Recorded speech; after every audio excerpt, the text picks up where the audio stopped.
want me scared, you want me weak, you want me brain dead and asleep. You want us trapped while you all laugh behind the scenes. You want us sick, you think we're dumb. You want us blind and you want us drunk. You want us poor while you get more of everything. But you don't get to tell me what to think and what to do. No, you don't get to tell me what is true. 'Cause you're just liars, cheats and crooks. Change the rules and you burn the books. And so I don't believe a single word you say. You're all liars, fakes and cons. Want you out and we want you gone. So don't believe this time you'll get away. You want us tricked, you want us numb. You want us scared and you want us stung. You want us shot, you want us bought in every way. You want our minds, you want our time. You want us framed up in your crime. I hope you know that it's time to go and we're taking names. 'Cause you don't get to tell us what to think and what to do. No, you don't get to tell us what is true. 'Cause you're just liars, cheats and crooks. Change the rules and you burn the books. And so we don't believe a single word you say. You're all liars, fakes and cons. Want you out and we want you gone. So don't believe this time you'll get away. 'Cause we see la la la la la la la la all your lives. La la la la la all your lives. You don't get to tell us what to think and what to do. You don't get to tell us what to think and what to do. You don't get to tell us what to think and what to do.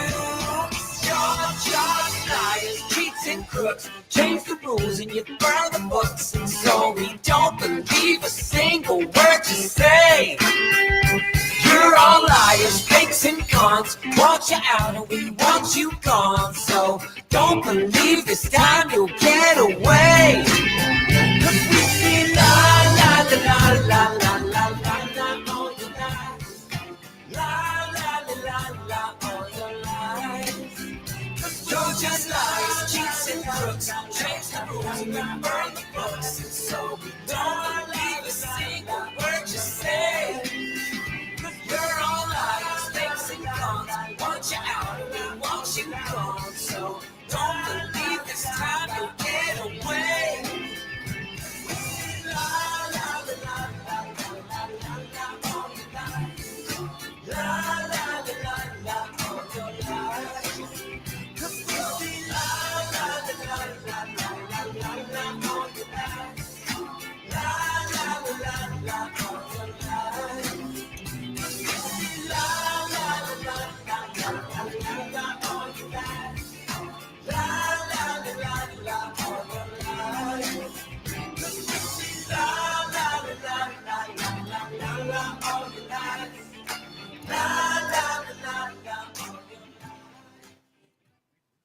All right, peeps, check this out. The Outlaw Radio Network is a bunch of friends talking politics, sports, current events, and anything else that interests us. Political correctness is not allowed, so adult topics will be discussed, and on the streaming side, adult language may be used. Listener and viewer discretion is advised. Remember, the views expressed during tonight's show do not necessarily reflect the views of our sponsors, station managements, guests, or even each other. Or they might. Don't sue us. Never give in. Never give in. Never, never, never. In nothing, great or small, large or petty, never give in except to convictions of honor and good sense. Never yield to force. Never yield to the apparently overwhelming might of the enemy. You're listening to the Outlaw Radio Network. OutlawRadioNetwork.com. This country can't be knocked out with one punch. We get right back up again, and when we do, the world's going to hear the roar of our engines. But it ain't about how hard you hit. It's about how hard you can get hit and keep moving forward. How much you can take and keep moving forward. That's how winning is done. You do your work, and we will do our bit. Republic. I like the sound of it. It means people can live free, talk free, go or come, buy or sell, be drunk or sober, however they choose. Are you ready to be who you are? No poetry, just a straight answer. The government has deliberately sought to deceive the United States by false statements and expressions of hope for continued peace. We are men of the hood. That ain't now your expense. But there's no both sides anymore. They're just trying to wreck our goddamn country. It's time for you younger guys to take over. You meant to be here tonight. This is your time. Their time is done. It's over. Screw them. This is your time. Now go out there and take it. If you guys don't start thinking as men, we're gonna have a lousy country. For the crimes of incitement to cause unrest, I declare to be an outlaw. All right, everybody, it's the Outlaw Radio Network, the 17th of November, 2024. Thanks for checking out the show. In studio, it is the original two. The men that launched this show back in 2009. The original two are together. Tom is off tonight.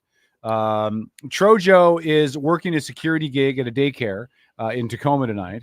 Lori, did Dallas Cowboys lose today? I think they have a bye this week, I think. I mean, they probably lose even if they have a bye. I think so.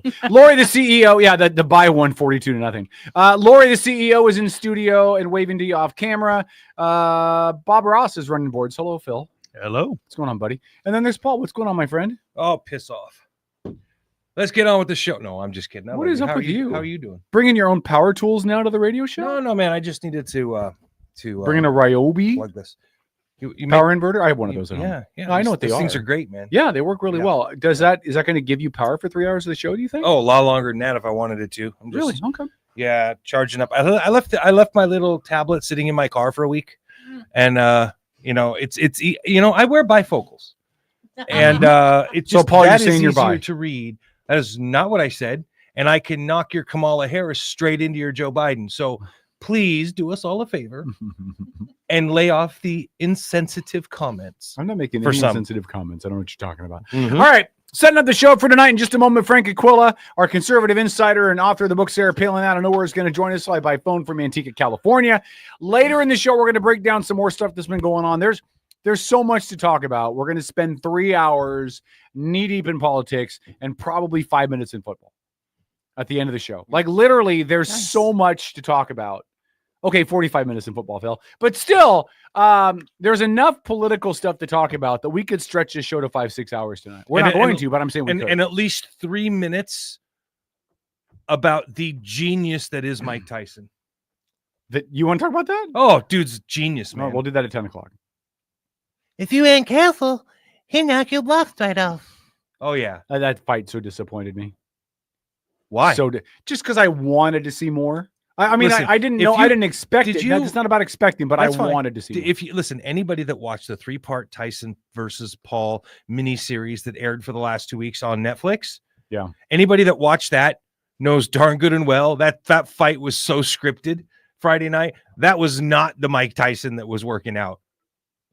Oh, I'm sure it was not, man. When you compared the video stuff side by side, you're just like, I still think what Tyson happened? I still think Tyson would have killed him if he was really trying to fight. I think so too. Yeah. And to listen to that smarmy little snot Jake Paul go, I decided I wasn't going to knock him out. You decided. Yeah. Is that how that went? Well, you decided. Joe Rogan said on his podcast this week that Tyson had a sliding scale for how he was going to be paid for that fight.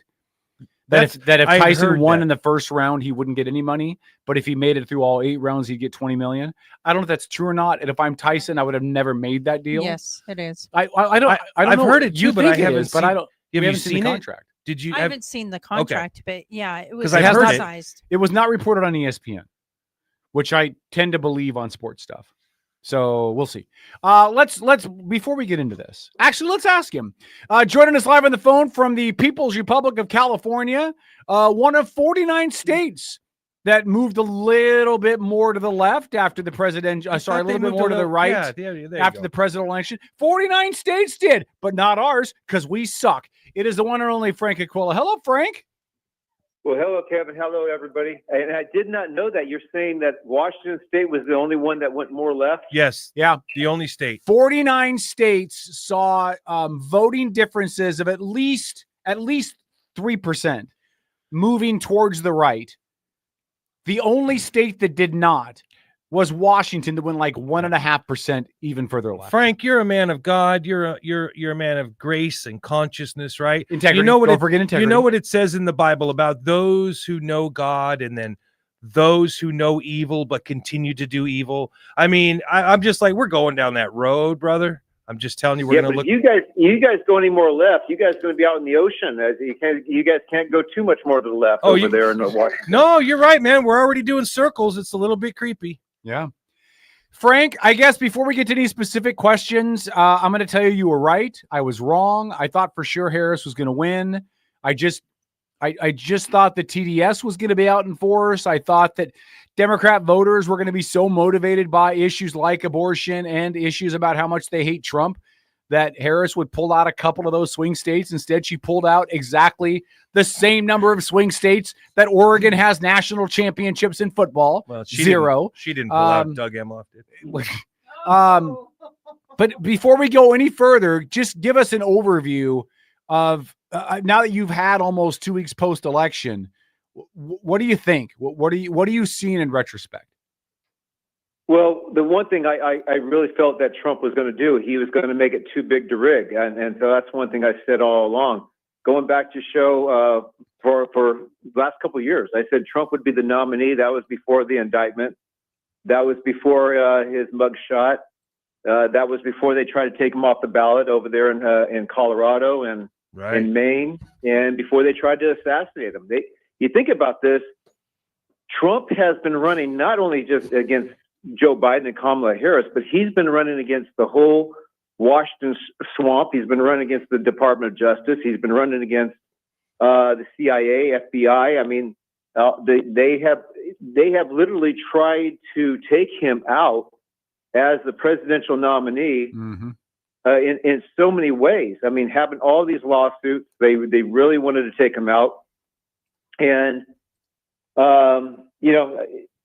by God's grace, he was the nominee. And I always said he was going to be the nominee. I always said that he was going to win. And I didn't think it was going to be as easy as it was on election night. I quite honestly believed that it was going to be something that was going to, I believed he was going to be too big to rig and he was going to pull it out. But I thought it was going to be something where, hey, we wouldn't know for a few days. Fair. And I'm glad that it was something where he pulled it out on election night. And the Democrats have really revealed to themselves of who they are. Going back when they try to get driver's license removed and, as far as voter IDs and such, they've always stated, oh, no, that illegals are, that's the law. They're not going to be able to vote.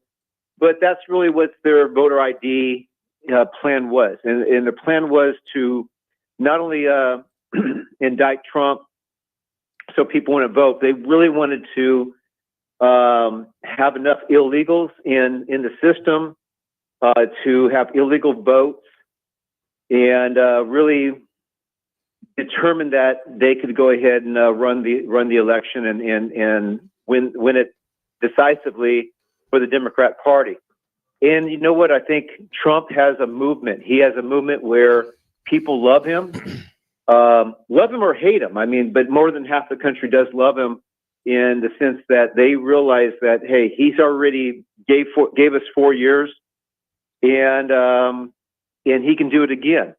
Will there be something that where he will be sabotaged? I believe there will be. I think I hate to be a downer, but I really believe there's something down the pipeline. Are we going to have another pandemic?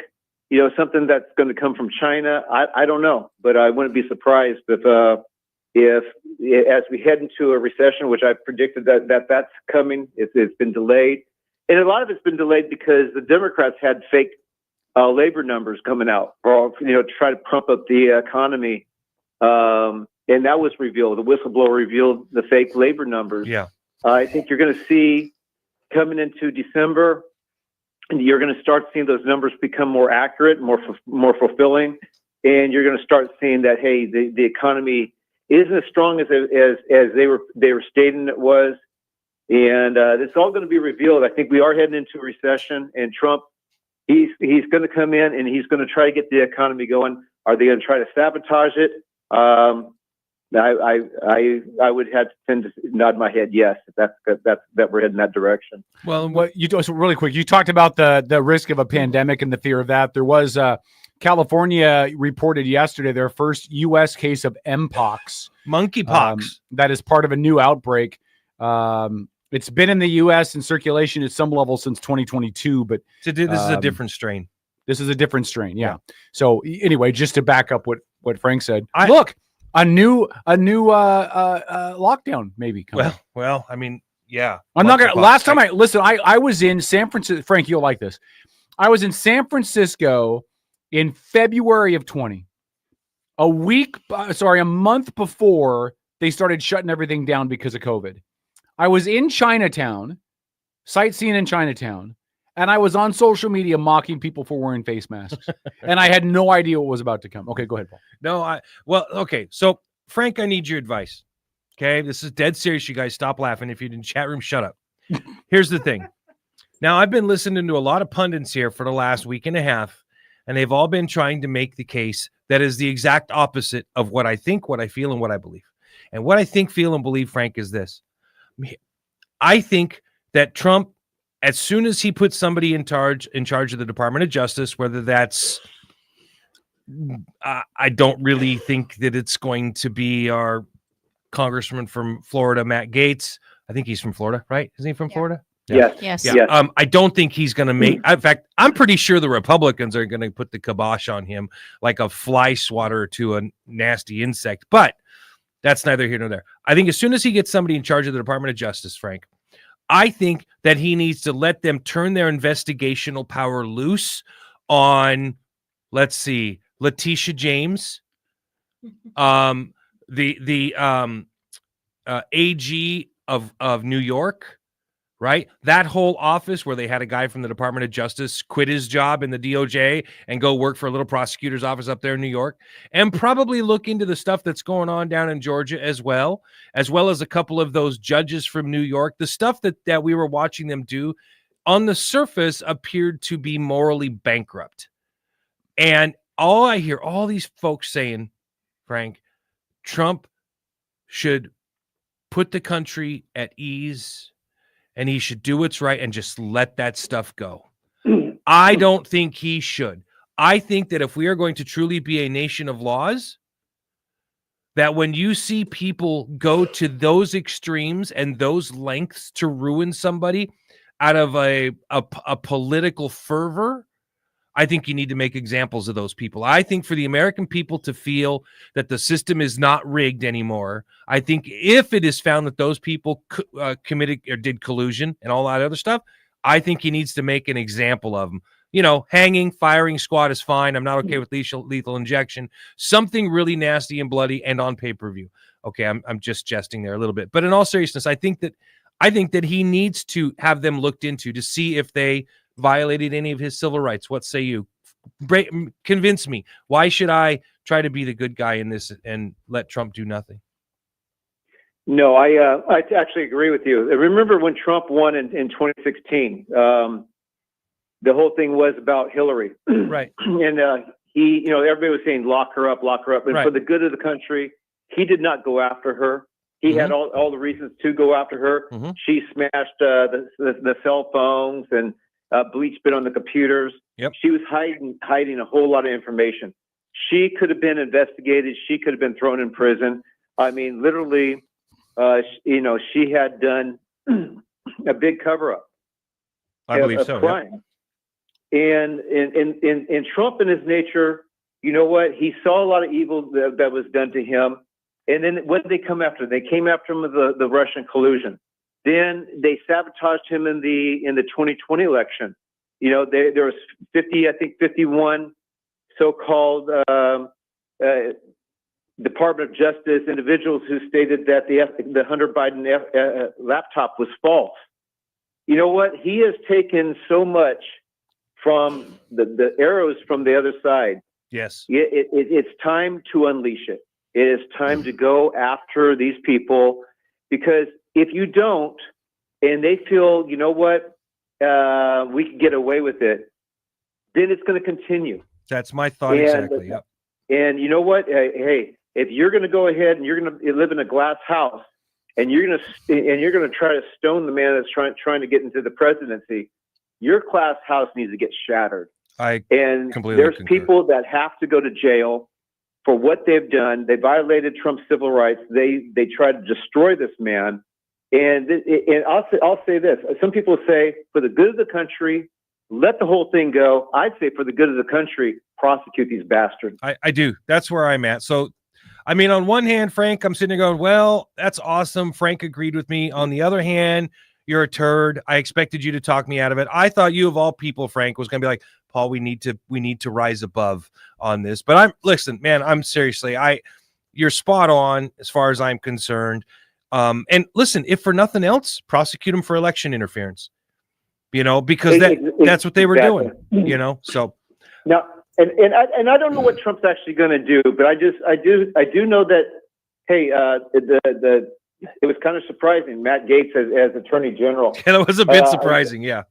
I don't know if it was a strategic move to maybe take him out of Congress, because if he becomes the Attorney General, I think he would be somebody that's not going to be over there to have hors d'oeuvres and enjoy the Department of Justice. I think he would get down to business. So, in that one sense, Trump does have a mandate. Mm-hmm. He has a mandate, and so maybe Matt Gaetz makes it, maybe he doesn't. But I think it was Trump's really kind of played his chess game right, because he waits until Thune becomes the leader of the Senate, mm-hmm.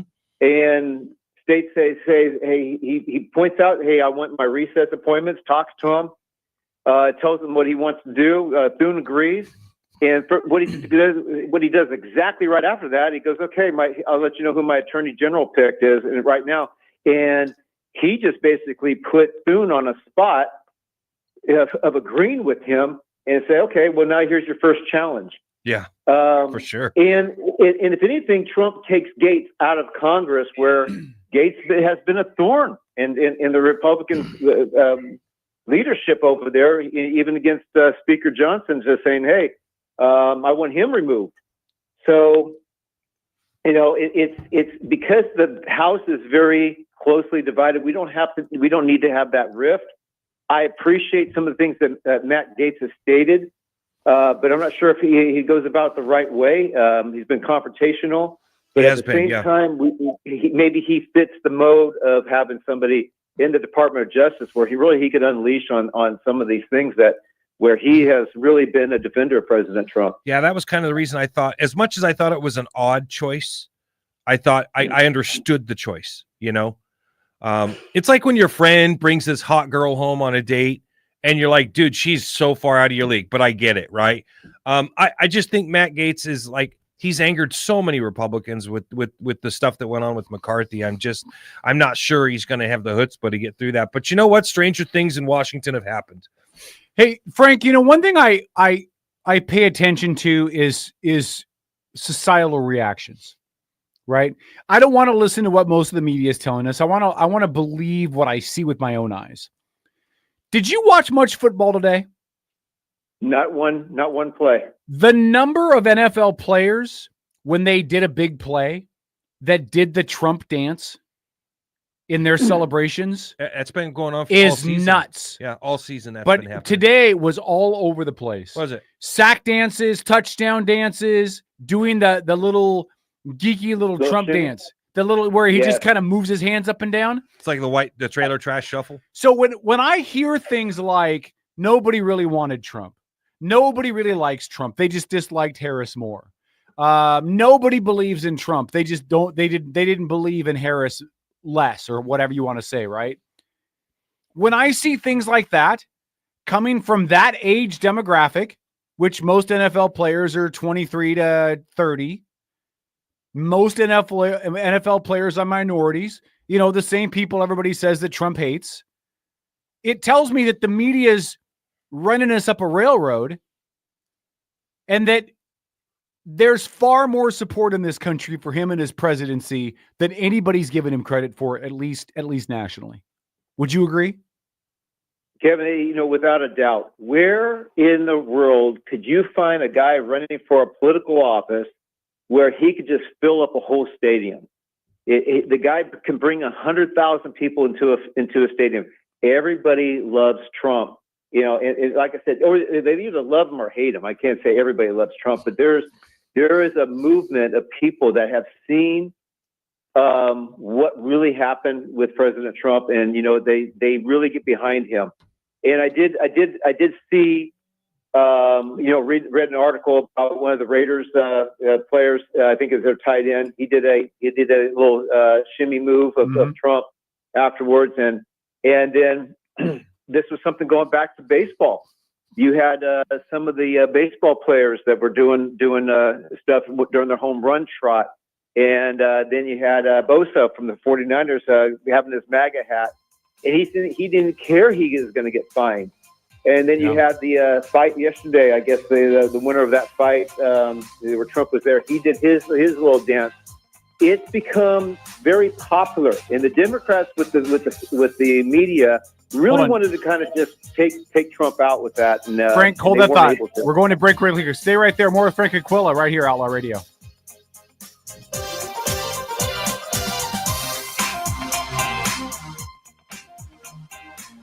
Outlaw Radio, we're on Facebook only, so just a couple reminders. One, John, comments in chat, John Jones says Trump did the dance last night after his UFC knockout. Yes, that was pretty cool. John also said Trump is going to do the people's business, not the swamp's business. Nancy said, wholeheartedly agree, Frank and Paul. Nancy, I'm right here, too. Can you acknowledge me? All right. Corey said Trump's going to burn the machine down with transparency. I'm going to ask Frank about that when we come back, about this whole claim of transparency. Janice said, Kevin, you cannot run the country on abortion rights. You can't, which is not what I said they were going to do. I just thought abortion rights was something that was going to motivate the left to come out. Frank, when we look at the numbers, 20 million less people voted Democrat in this election. Now, that's either because they stole the last one. As many on the right will say, there was a lot of BS ballots in there. Or it means that 20 million Democrats looked at Kamala Harris and said, oh, I don't think so. What do you think? I want you to be real intellectually honest here for a minute. Are you asking me or Frank? Yeah, you me, Kevin, okay. you. What do you think is more likely versus less likely? Do you think that maybe in the last election in 2020, is it more or less likely that those 20 million voters showed up and voted for an inept guy that could barely walk down a flight of stairs? Quickly, let me answer before we come back. Let me answer. I think it is more likely that more people stayed home, because if Democrats could have pulled 20 million votes out of their ass 4 years ago, they did. Why didn't they pull them out this because year? Hold on. We're coming back. Outlaw Radio. Kate, I'll get the last word. Right there. I'm the winner. Back after this.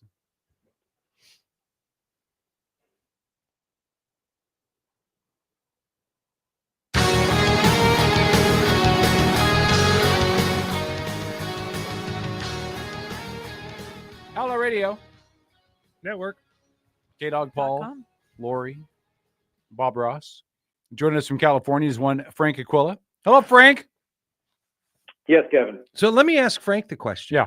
Right. Because Frank, I've seen a lot of people, like, they didn't do it for the first couple of days. And it seemed like after about a week and having time for it to marinate that Trump had won, and that there were apparently like 20 million fewer votes for Kamala Harris than there were for Joe Biden. And now all of a sudden you're seeing this plethora of Democrats and Biden supporters coming out and saying, maybe they had a point 4 years ago. Like, all these people, there's no way that Democrats, with the hatred and the vitriol that was leveled against Donald Trump, there's just no way that 20 million people decided to just stay home and not vote for Kamala Harris with as much vitriol as there was for Trump. But maybe it's true, but what's more likely, Frank? Is it more likely that 20 million voters decided not to come vote for an African-American / Indian woman / against Trump? Or is it more likely than not that during an entire nation's, quote, mail-in vote, when the rules were changed at the last minute and all these votes somehow magically got voted, overnight when places were closed? Like, what's more likely? Frank, what do you think?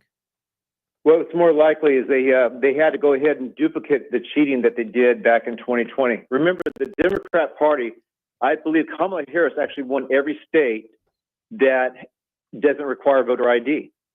And so all these states that did require voter ID, Trump won. So I think that's a telling tale of what the voter integrity that we have to have out there. When there's 20 million votes that go to Joe Biden, and the guy couldn't fill up a basketball court with supporters, while Trump is filling up stadiums. There's enthusiasm that Trump had brought to the ticket. There was people excited. So that's why I stated Trump was going to win. I believe it was prophetic that Trump was going to win. But beyond that, here they had to duplicate their cheating. On top of that, they had so many people that even if they didn't vote for Trump in 2020, they were voting for Trump in 2024. There was a large percentage of the minority communities, including Hispanic and Black voters that have come out for Trump. So I think that's where Trump really succeeded. I knew that they couldn't duplicate all the cheating they did, and that voter integrity. I don't care if you're what political parties you have. You want to have honest elections, and there's no reason why somebody can't show up at a poll. Everybody has a driver's license, or they have an ID, or they have something.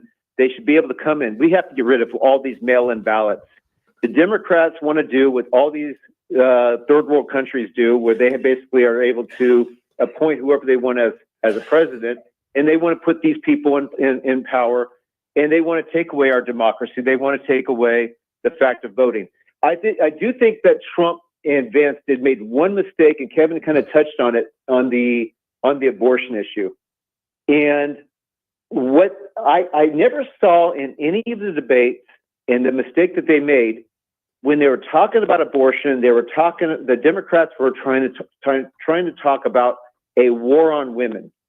And they really were putting falsehoods about the abortion, where Trump was just saying, hey, it's left up to the states, and they're saying, oh, there's going to be this national abortion ban. I guarantee it, there's not going to be any national abortion ban. Correct. And Trump stated he's not going to be. But what the mistake they made is they needed to pivot. And you want to start talking about a war on women?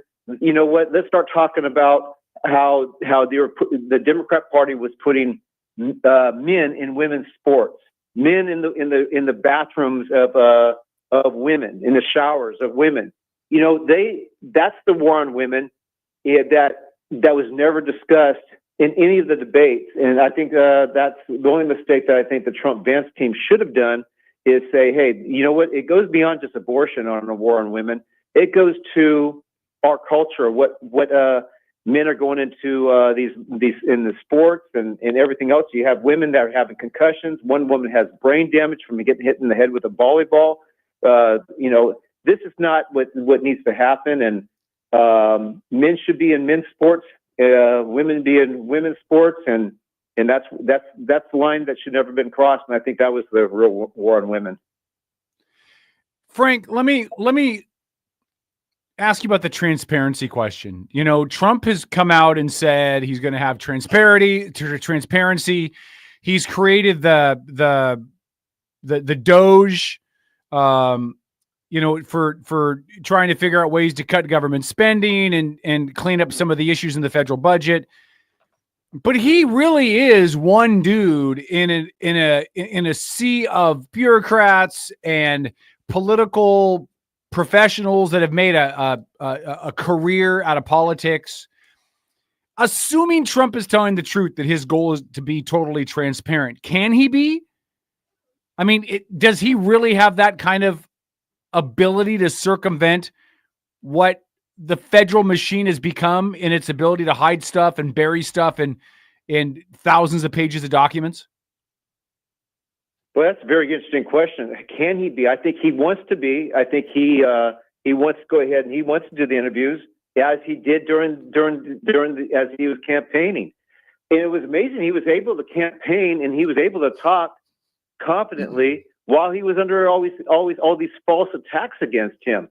But yet he has campaigned that he is going to go ahead, what he's going to do, and he's going to come in and he's going to go ahead and drill, for example. He wants to go ahead and get the economy going. But as far as being transparent, as far as having government efficiency, I think it was a very good move, bringing somebody like Ramaswamy and Elon Musk in and say, you know what? Let's find out where we can go ahead and cut government waste. And you have to.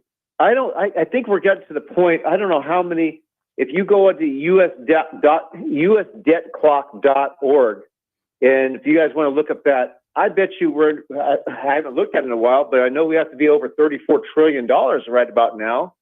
And if we're at $34 trillion, which whatever it is right now at usdebtclock.org, you can't sustain that amount of debt.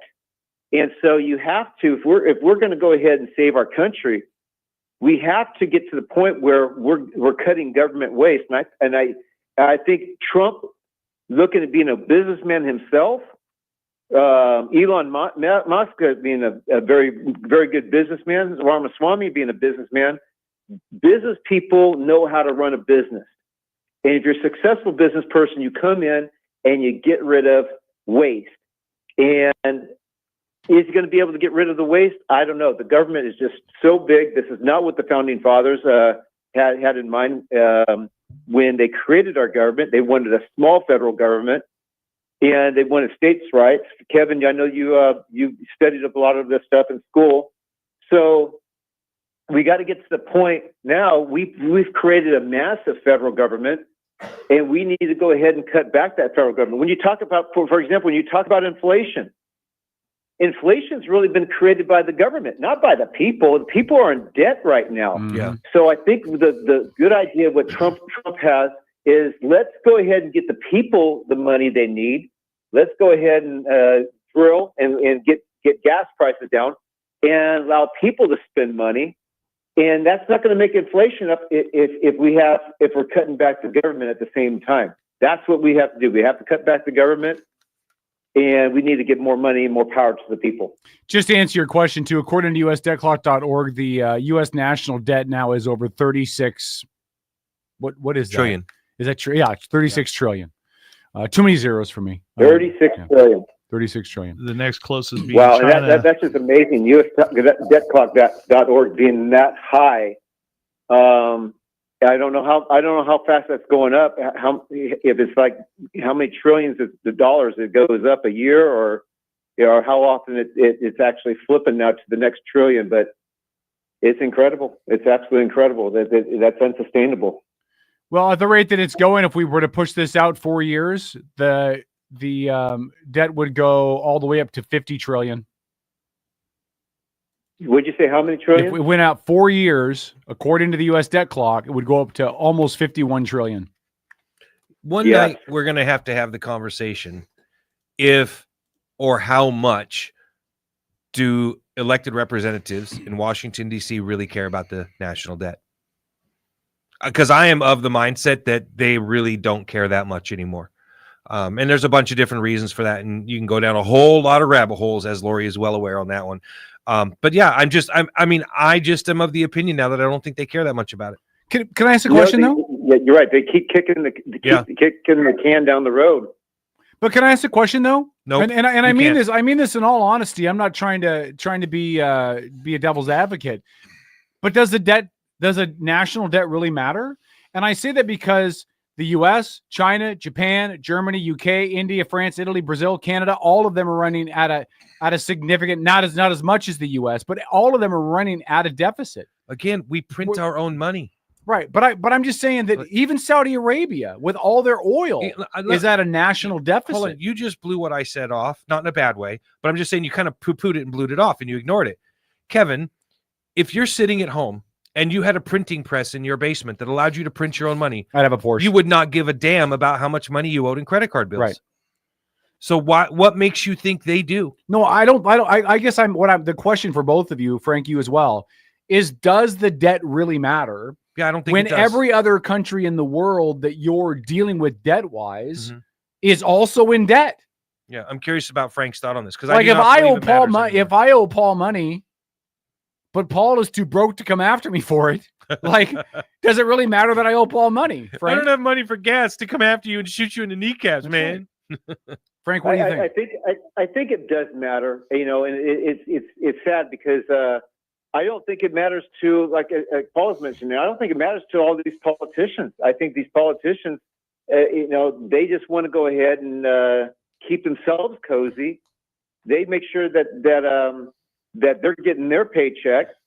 And not only that, I mean, shoot, these politicians in Washington, they don't mind going ahead and having 87,000 IRS agents investigating us, but they don't want themselves investigated. Nancy Pelosi, I don't know how much she makes a year as a in the House of Representatives. By the way, she just filed papers for re-election again for next year. The woman who forced out Joe Biden at 84 just filed for re-election. Yeah.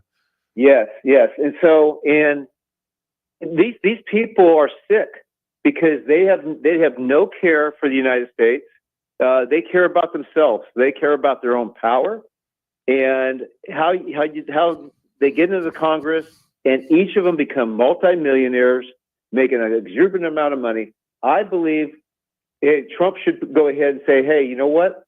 I want an IRS agent for each person of Congress. I want an IRS agent to go ahead and investigate every single member of Congress, both parties, how they received all their financing, and let them be audited every year. Both parties, Frank? Both parties, okay. Absolutely, awesome, absolutely, every single one of them. Hold that thought. We're going to go to one more break. When we come back, one more segment with Frank Aquila, our conservative insider. Frank tonight gets to bask in the glow of his correctness, along with Paul and I was going to say, I mean, I was just as I was so wrong, but I can admit that. I can admit that. I've always been an outlier.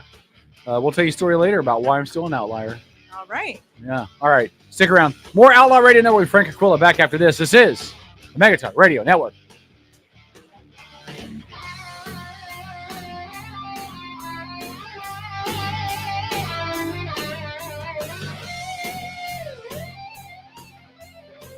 All right, we are on Facebook only. Let's check some of your comments really quick. Sally says, yes, does the debt really matter? Well, I don't think so.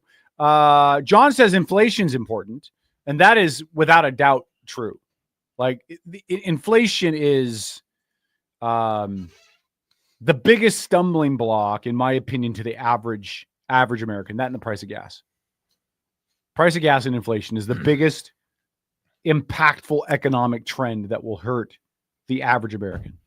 Well, it will, because the average American doesn't really know how the engine works, right? Yeah. I mean, they just don't. They're oblivious. And I don't blame them for that, by the way. Most of us just want to go about our daily lives. And, my wife was asking me today, she's like, how come they can't pass a law that says it's illegal to lie when you're on television? Like CNN or MSNBC or Fox. Why is it okay? Why is it legal for them to lie?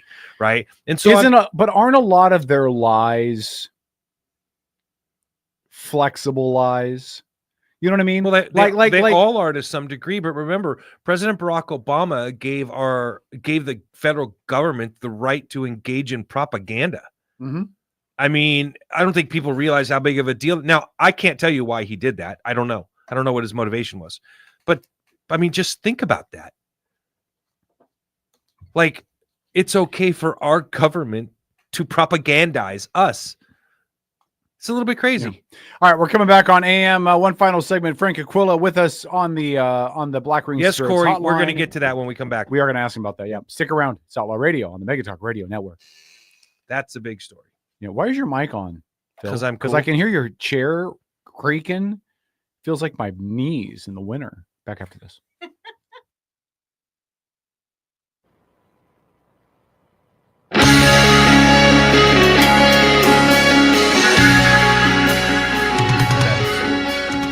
Outlaw Radio, back one more segment. Frank, thanks for taking some time with us. This is like an off-schedule Frank Aquila appearance. So thank you, Frank. You must have rescheduled him because he's not on my schedule for tonight. When you did the Google Calendar thing, and I didn't. Yeah, I didn't put it in the Google. It's Calendar. all off. But anyway, I've done a really bad job of updating said Google Calendar. I really need to do a much better job of doing. Oh, that's fine. I'm just this is all good, man. It's a pleasure to be with you guys. Frank, we love having you on. Hey, listen, quick comment in that question in the chat from Corey, and I think it's a great question. Obviously, you're probably aware of this, but let's set it up. Current Jello-head President Joe Biden authorized the use of long-range missiles from the United States to be used in Ukraine against Russia. Very specific type of long-range missile. missile. And it's one that the U.S. government had not allowed them to use up until this point. Well, no, they weren't allowed to use them in Russia. In Russia, right. They were allowed to use them against Russian forces in Ukraine. Yeah. But they couldn't use them inside of Russian borders. Now that cat is out of the bag. Frank, do you agree with Biden's decision? Do you think he's had enough cream of wheat? And do you think this escalates things in a bad way for the U.S. with Russia? That was a horrible decision, and I think it was purposely done. Here Trump's trying to actually remember what he stated he was going to do is during the time that he was president-elect, he wanted to negotiate with Ukraine and also with Russia, with Putin and Zelensky. He had talked to both of them. And so he's trying to tell Putin to back off, and at the same time trying to work with Zelensky. He's talking about trying to bring a buffer zone into that territory that's kind of been occupied or fighting between Russia and Ukraine, and have UN actually in that buffer zone, similar to a and North Korean DMZ. Now you have Biden basically undermining his efforts of trying to bring peace, and it's almost like it's deliberate to not bring peace. It does so they seem. Can say, see, yes. Yeah, you know what? You said you're going to bring peace, but you didn't. Well, and remember, Trump had a conversation a week ago, right after his election, with Putin, right, and Zelensky. And what did he make very clear to Putin?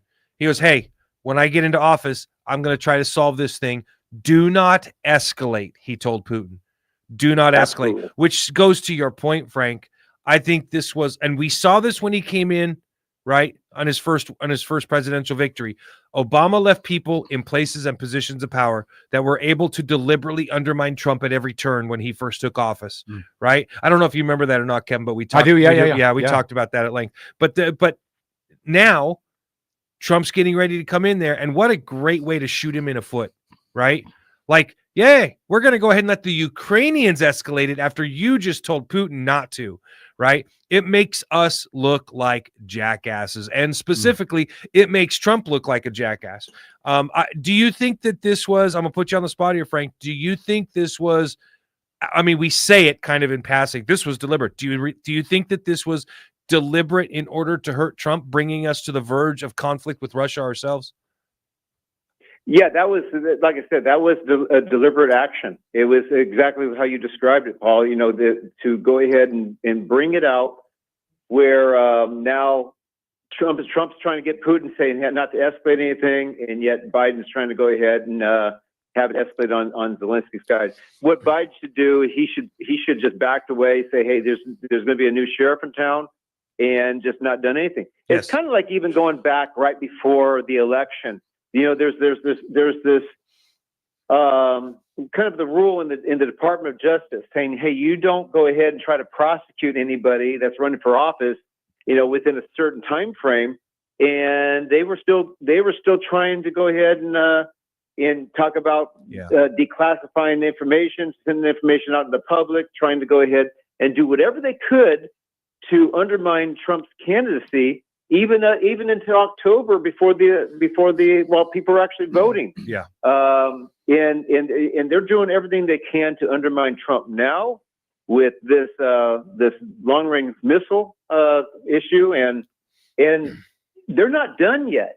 They're not out of office until January. So I just see there's going to be a lot more that they're going to try to pull, and they're going to try to pull stuff between now and 2028. They're going to go ahead and do a lot. They're going to do everything they can, with whether it's going to be inside jobs within our own government or the Democrat Party working with the liberal media, the fake news. And I can tell you from firsthand knowledge, my son contacted me this morning to tell me about this information. And for those that aren't familiar with the ATACMS, right?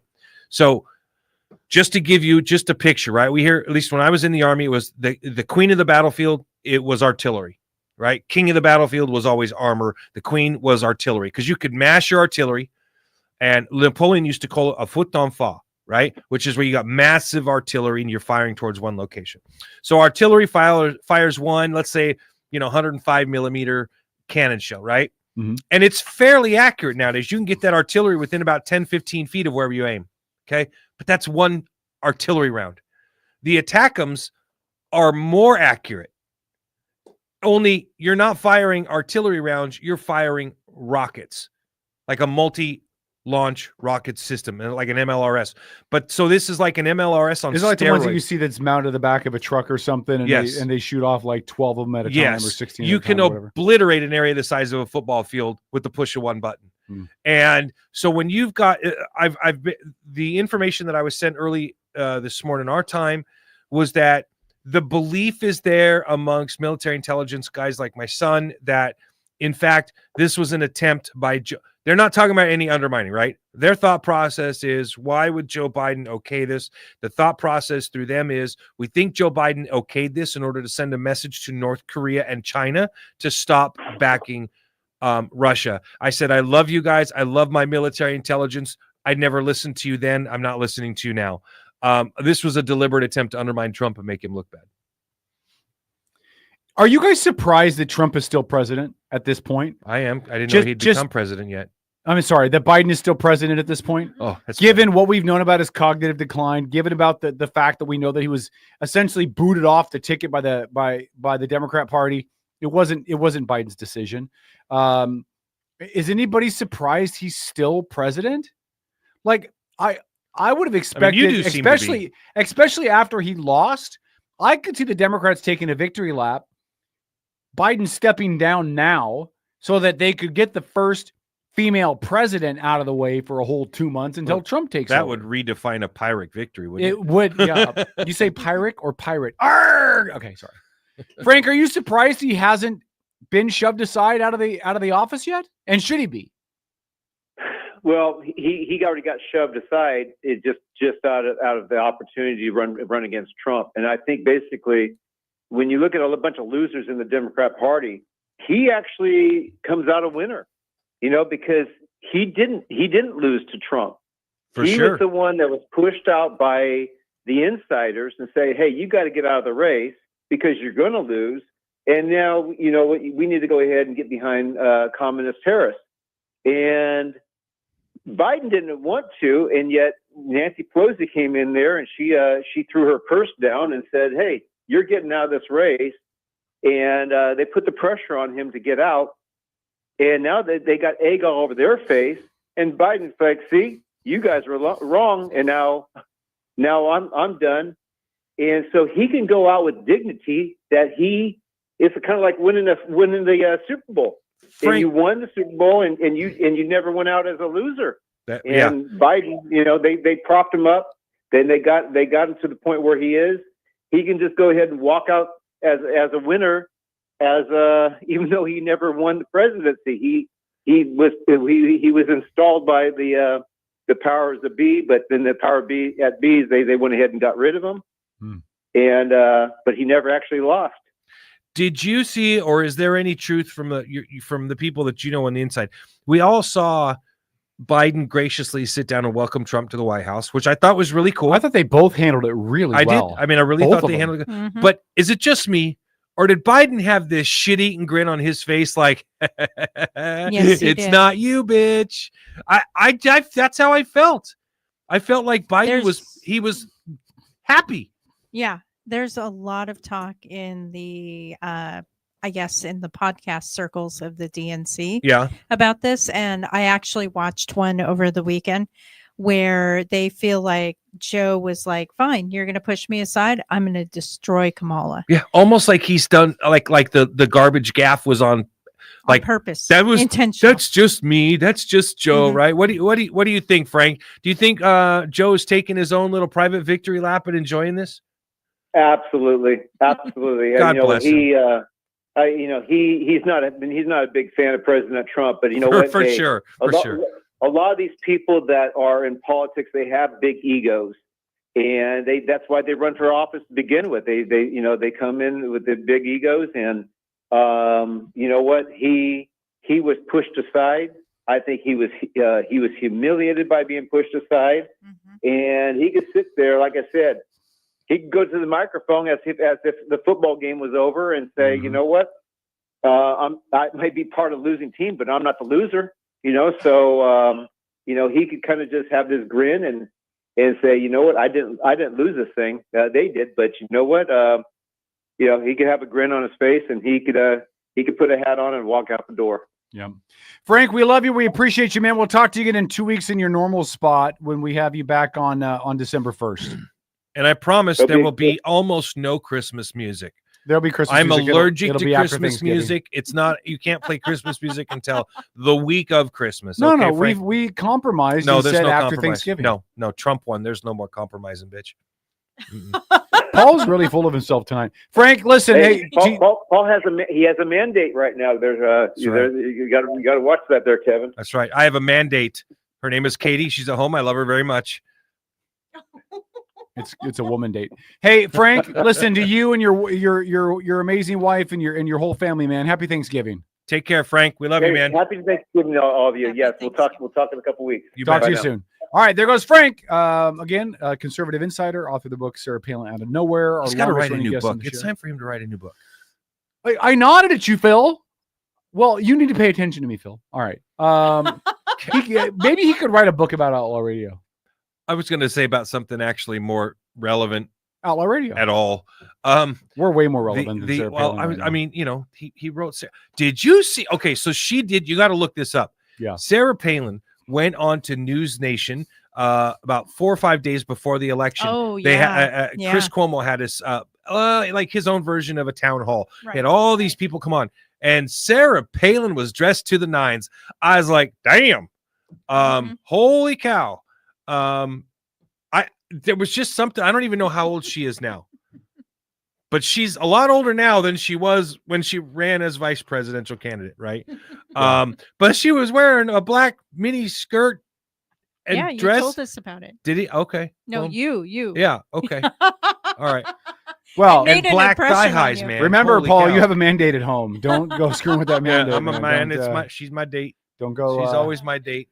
Don't. I can look she's at the taking menu. care of I just don't order off of it. Would you be offended if she was looking at the menu? No. No.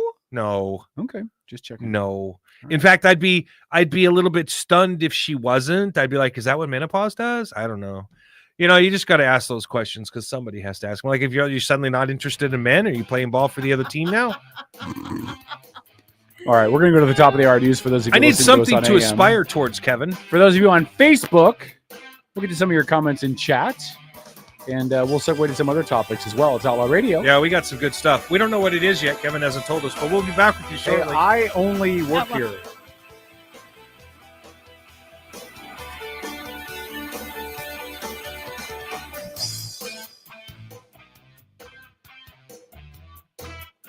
All right, Outlaw Radio. Quickly, some comments in chat. I don't see a lot of people saying how right I am, but we'll work on that.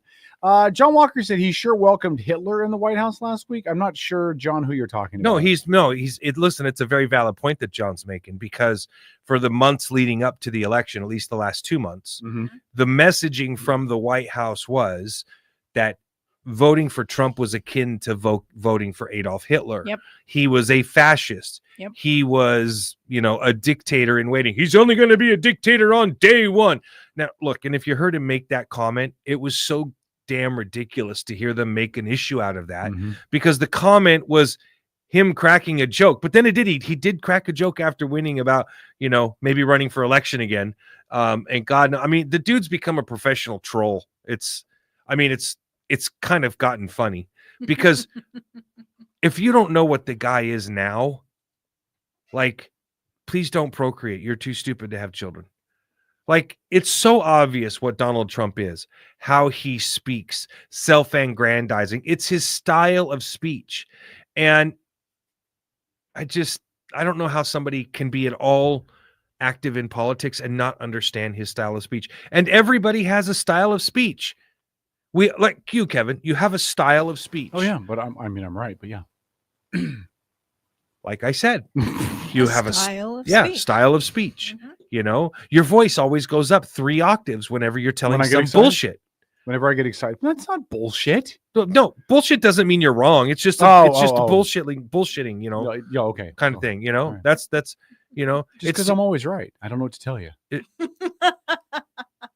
I get excited about how right I am all the time. Didn't 30 minutes ago we just talk about how wrong Kevin was? Yeah. And how right in a everybody presidential else? election, I believe.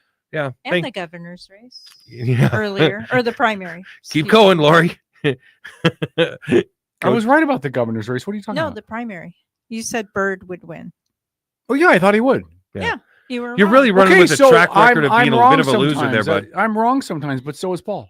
Oh, but I freely admit it. I will never say I'm right all the time, man. I don't do that. I could change. I don't know, Lori. What do you think? I could change how I say it, and I could just say right more often than Kev. Like I could say that. Yeah, you could. Because then everybody knows I'm still not right all the time. Then we need to take stats and make sure. That's true. And all that.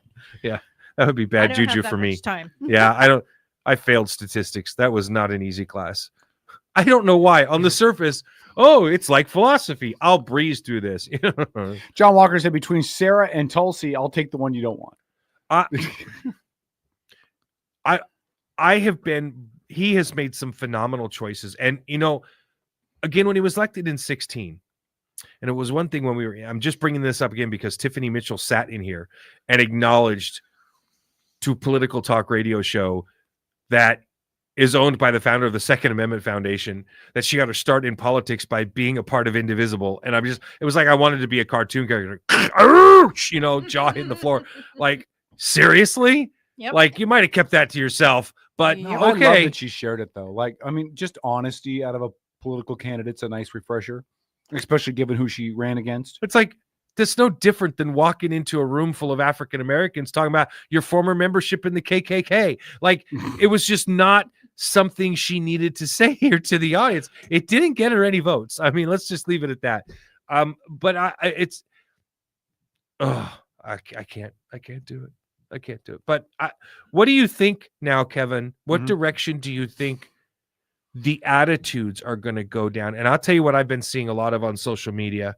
And because for those that don't know this, towards, I'll explain. Okay. I don't. When I get friend requests, and I get plenty of them all the time. I think I'm up to like 4,000 something. But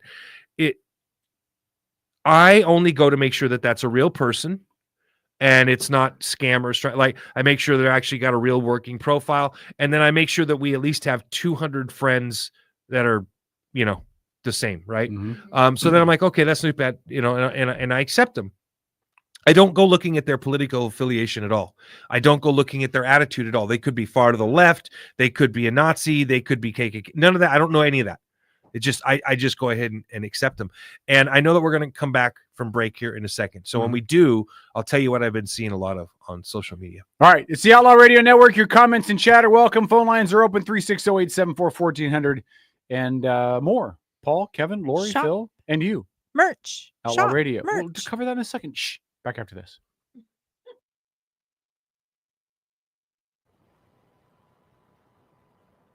Greed, deception, abuse of power, that's no plan. I'm the enemy. Because I like to think. I like to read. I'm into freedom of speech. and freedom of choice. I'm the kind of guy that just sit in a greasy spoon and wonder, gee, should I have the T-bone steak with a jumbo rack of barbecue ribs with a side order of gravy fries? I want high cholesterol. I want to eat bacon and butter and buckets of cheese, okay? I want to smoke a Cuban cigar the size of Cincinnati in a non-smoking section. I want to run through the streets naked with green jello all over my body reading Playboy magazine. Why? Because I suddenly might feel the need to, okay, pal? I've seen this. You know what it is? It's a 47-year-old virgin sitting around in his beige pajamas, drinking a banana broccoli shake, singing I'm an Oscar Mayer weed. You're listening to the Outlaw Radio Network. OutlawRadioNetwork.com. All right, Outlaw Radio. It is 9:05, hour number 2 underway. K-Dog, Paul, Lori, and Phil. What's up, buddy? Oh, I can talk now? Yeah. Okay, just checking. He always points at you. You know, he can make everybody's mic hot. One of Why us. you got to have an ego about Why it? are you the way you are? Because God only created a few perfect human beings. Yeah, and then I'm not one of them. And then he made you. I am not one of them. All right, you were talking on the Facebook side about something you're seeing. So, and I'm curious about what you guys are seeing, because I'm seeing a distinct percentage, like probably around a quarter, of people that are making this interesting comment. It seems to be fairly consistent. They're saying, now that the election's over, you know, my friends, my family, we all say that we need to just accept it and move along, and we need to figure out how to get past this and hope the country does well. But here's the kicker. They always end it with the same thing, but I can't. And I'm just like, dun, dun, dun. I'm like, really? You just wrote this eloquent paragraph about how you needed to just kind of start to move past things and all this, but you can't.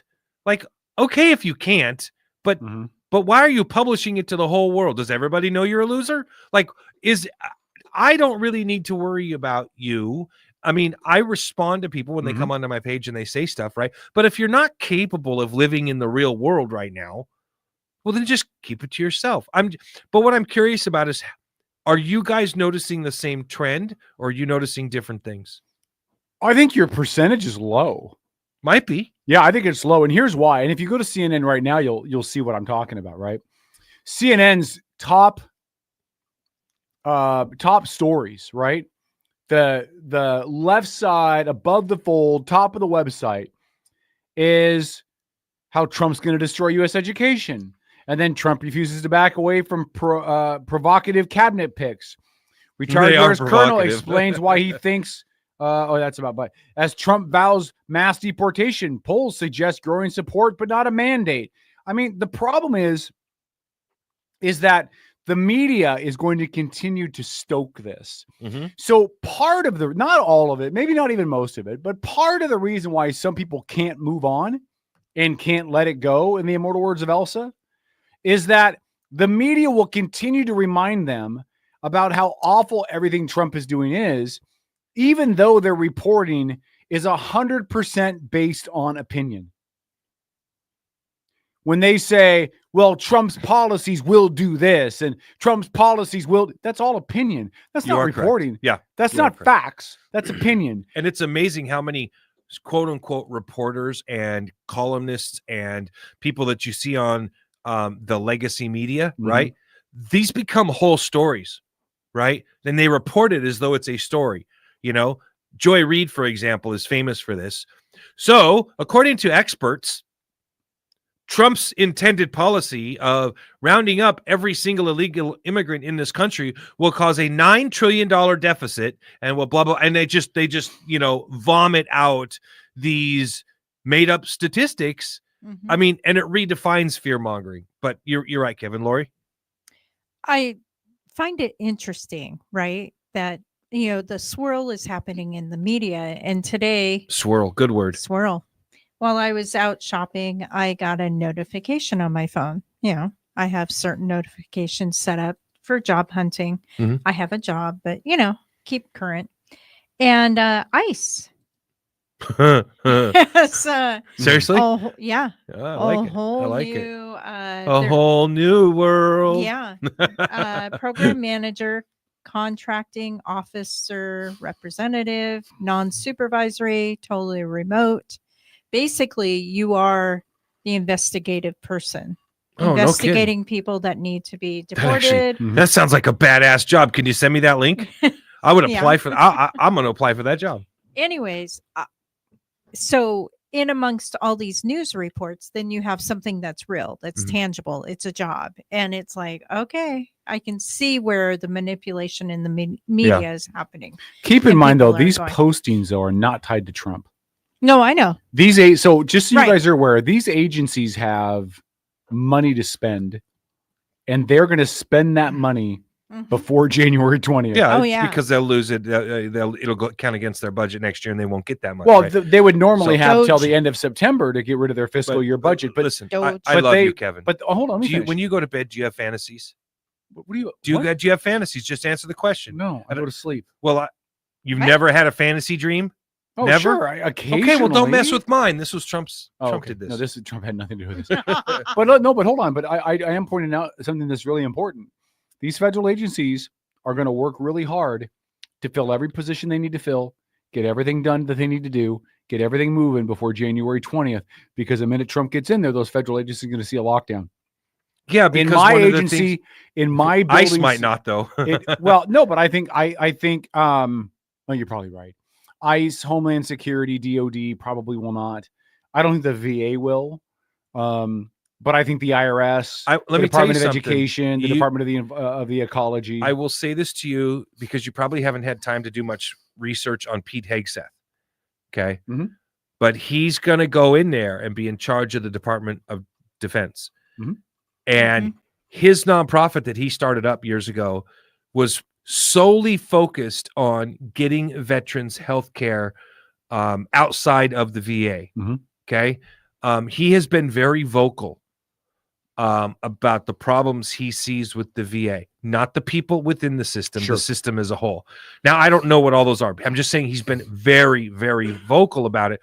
And he is adamant about some plans to, I don't want to say remake, but basically focus the energy of the VA. So I don't know anything about your industry, dude. And I will say that the VA is divided in half on what the agency does, right?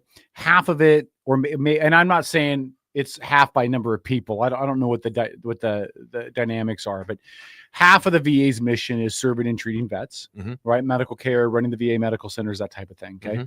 The other half is benefits, pension, and compensation. That's for veterans who are injured in service or receiving essentially disability payments. That's the other half of the VA. That is the side of the VA that I am in.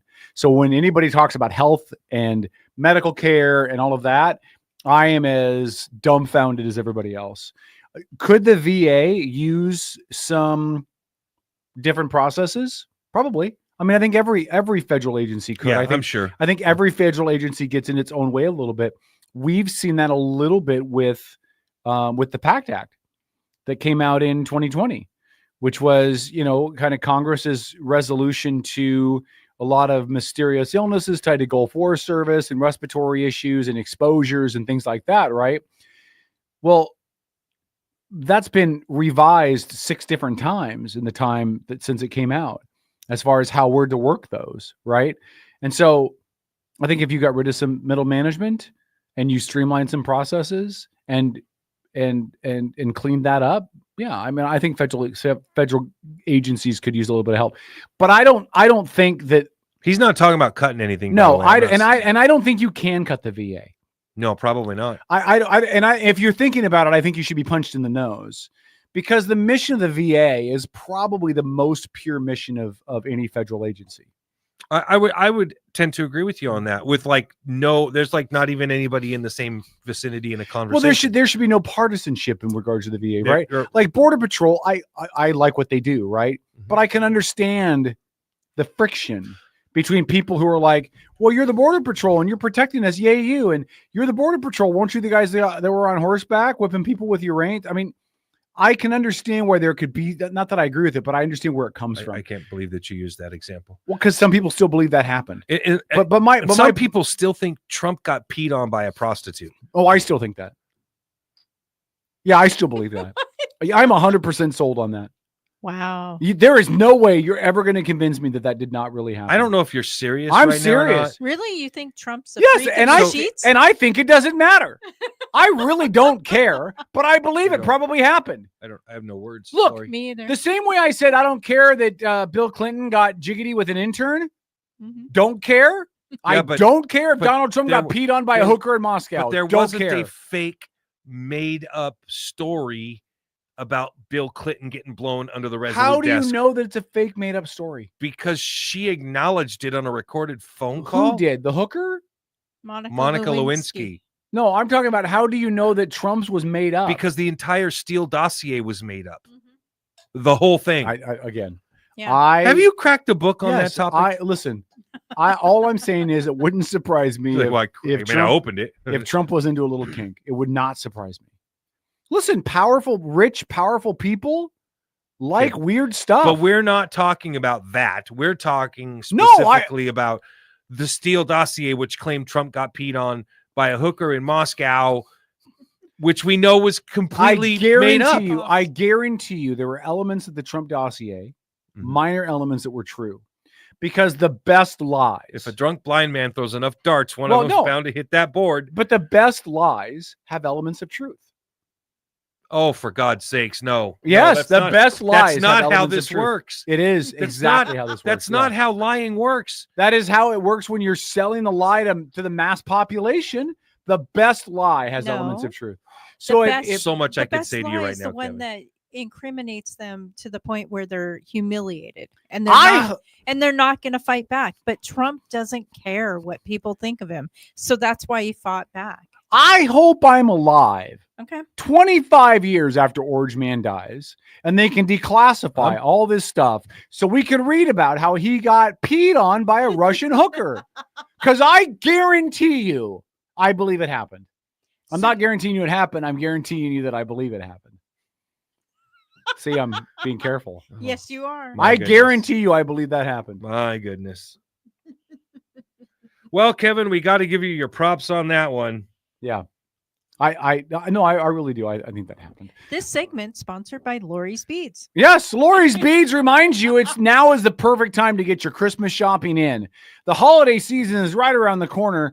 And what says I love you more than shoving beads up someone's ass? Lubricated beads. Lori, Lubricated beads. Well, that's only if you're being nice. Oh, Lord. Lori's Beads, available at Lori's Beads, kitsap.com. Have you heard about the new trend by women on the left?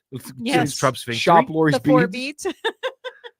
No, the 4 Bs. You guys mentioned that earlier, and I'd never heard of that before. What is that? So I'm going to let Lori explain. She's the lady. I have heard that some women are protesting and abstaining from sex and punishment. Yes. Yeah, that's the 4 Yes, Bs. that's the 4 Bs. So it's Korean. I'm not going to butcher Korean. But anyways, they're all B starting words in Korean. South Korean. South Korean, okay. excuse me. The North Korean, well, they got there. So basically, no sex, no dating, no babies, no marriage for the 4 years that Trump's in office.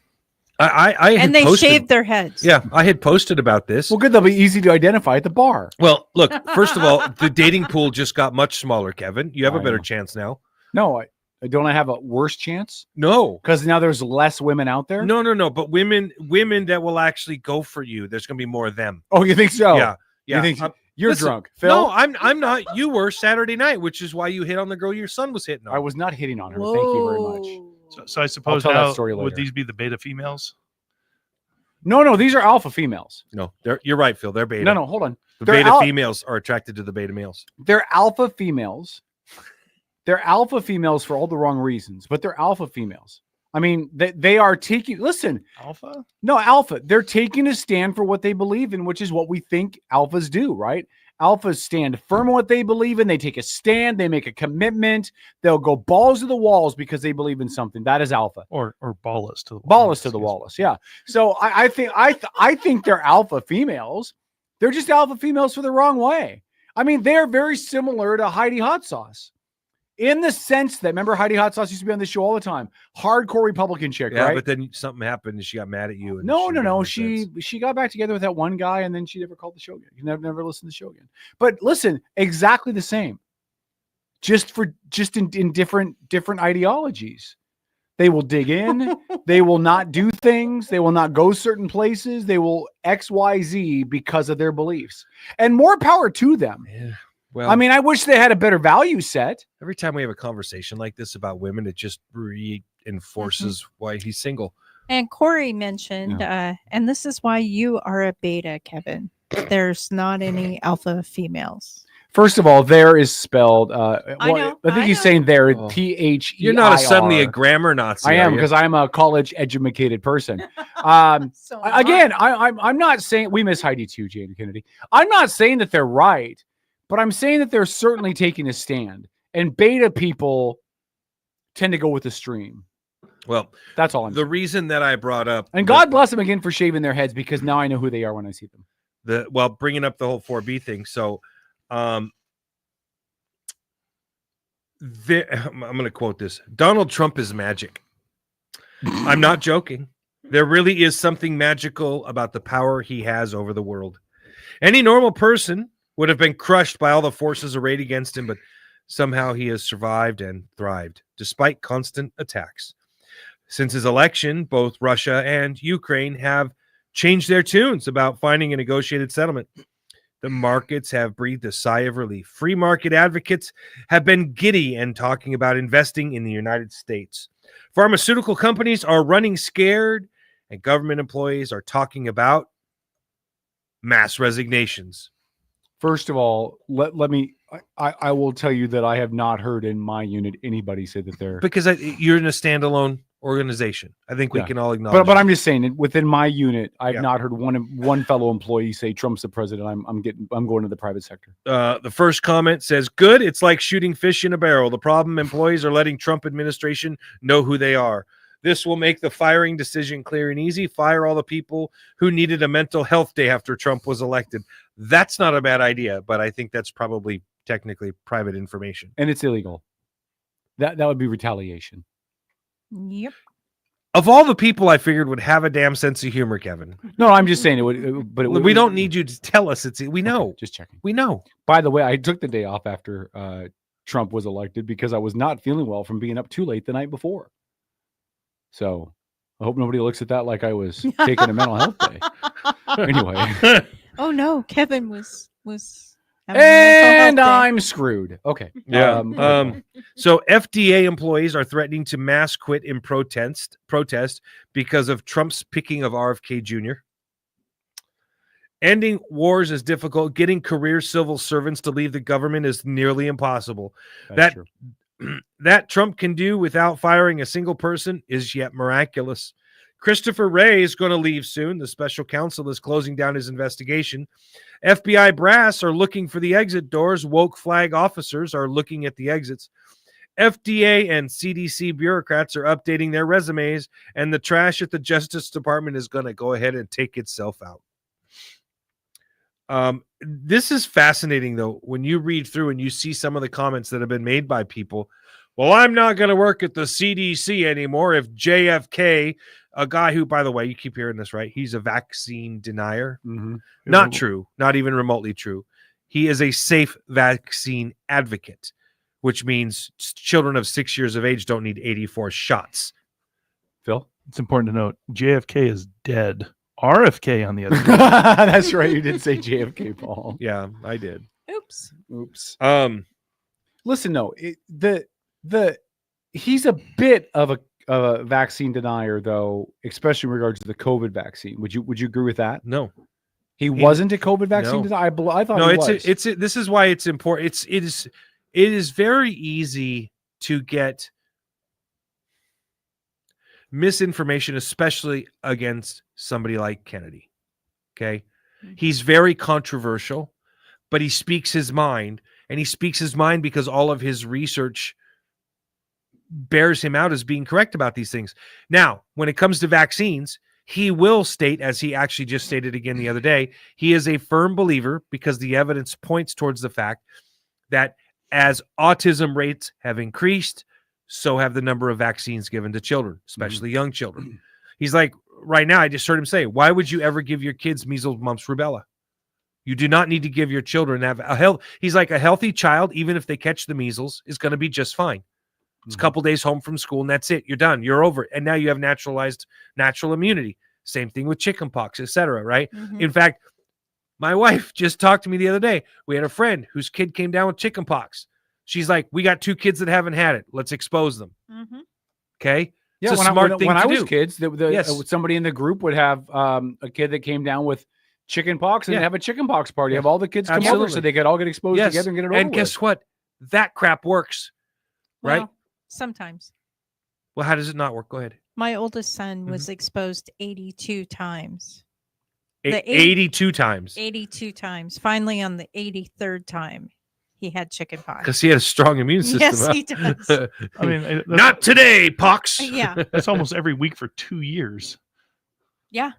Yeah, it was. How'd you keep track? Because Lori I didn't have wanted a- him to get chicken pox. Was there a I want- spreadsheet involved? Lori Yes, didn't have a of course. social life back then, so. Lori had kids that were small. And so, look, yeah. I'm not a fan of mandatory vaccines. Right?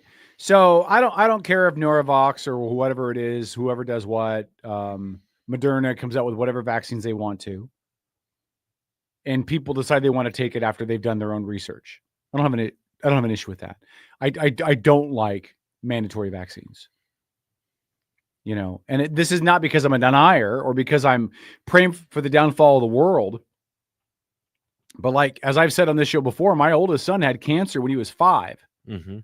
And he was warned against not taking the COVID vaccine because they didn't have enough data on it. Right. Well, but it was mandatory. Yeah. And when we did our road trip, he wasn't allowed in the city limits of New Orleans Really? because he didn't have a vaccine card. You could not go into New Orleans proper without a vaccine Wait, card. what? Yeah, you could not go into. You could had not, to have a card? You had to have proof of vaccination to go into New Orleans during that phase of COVID. So we actually ended up going to Baton Rouge. And by the way, New Orleans is in Louisiana, by the way, which is a really conservative state, but New Orleans is not. And so I just, require, if he worked for the ferry system or the sheriff's department or something, telling him you need to get a vaccine to keep your job, even in lieu of the health concerns, that's some risky stuff. And we're starting to see court decisions now that are backing that idea up. Yep. That forced vaccinations, mandatory vaccination policies are illegal. And a probably violation of there was one that came out last week where they ruled that it was a violation of somebody's freedom of religion. Mm-hmm. Well, these are all conversations we had during COVID. And we were right. I'm not disagreeing with you. We were right. And one of the biggest payroll companies was putting together the tracking system for employers. All right, hold on. We're going to go to the bottom of the hour break. Stick around. More Outlaw Radio on Mega Talk Radio Network.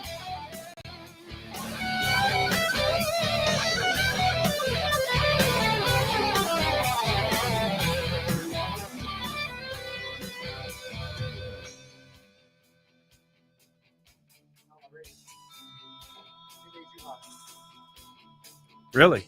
Well, I couldn't see him point because Lori's in the way, so that wasn't the bright. But thank you.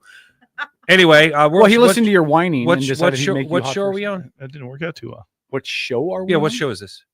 This is the Outlaw Radio Network. Perfect. See, he did it anyway. .com. Oh, Perfect. Whatever. Perfect. The perfect puppet. Hey, by the way, when are we doing the 24-hour broadcast? What is the Paul's not going to do the 24-hour. Okay, but how many days? We need to set a date. Okay. How's the 5th Tuesday in February for you?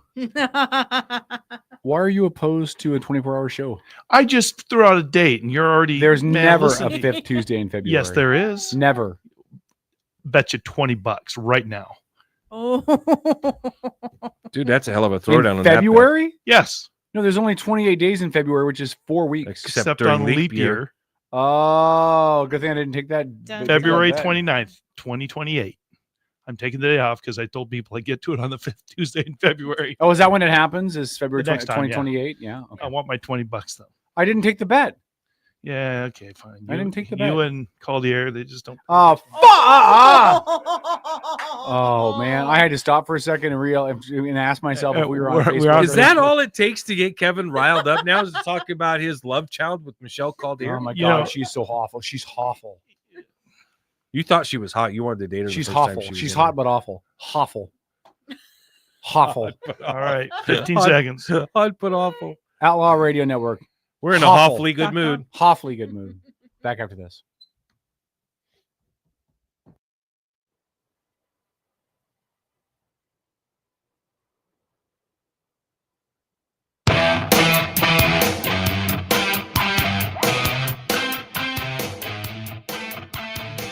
Outlaw Radio coming up at 10 o'clock, and I'll tell you a funny story. Right back to pointing at you again. Yeah. Listen, one of us is a straw that stirs the drink.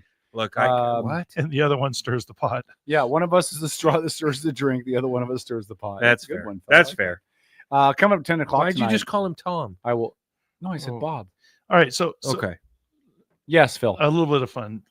Kevin's.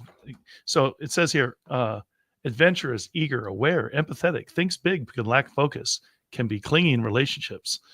It's describing different personality types. Which one do you think that is? Kevin. But which? So we got alpha, beta, gamma, delta, or omega, or sigma. Oh, yeah. That's delta. Gamma. I don't know. I don't know what any of that stuff even means. I don't. Yeah, it's spoken like a gamma. I mean, he's effectively been pegged as a beta male. I think we should just leave it alone. I am not a gosh darn beta male. Anyways, moving on. Rick Eckert said he would come hang out on the 24-hour show if we get new stools. By the way, Rick, I did go shopping today.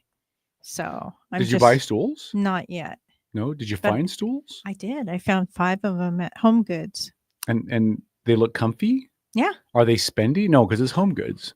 Yeah. Home Goods is made in Indonesian sweatshops. They I were think. leather. Another good place. Leather or pleather? Leather. Be And careful. steel. Every time you talk about leather, Paul gets aroused. So just be careful. Between that and the beads. How would you know that? Because Paul's confided in me. Paul and I are really good friends. He tells me a lot of things. Not that good of friends.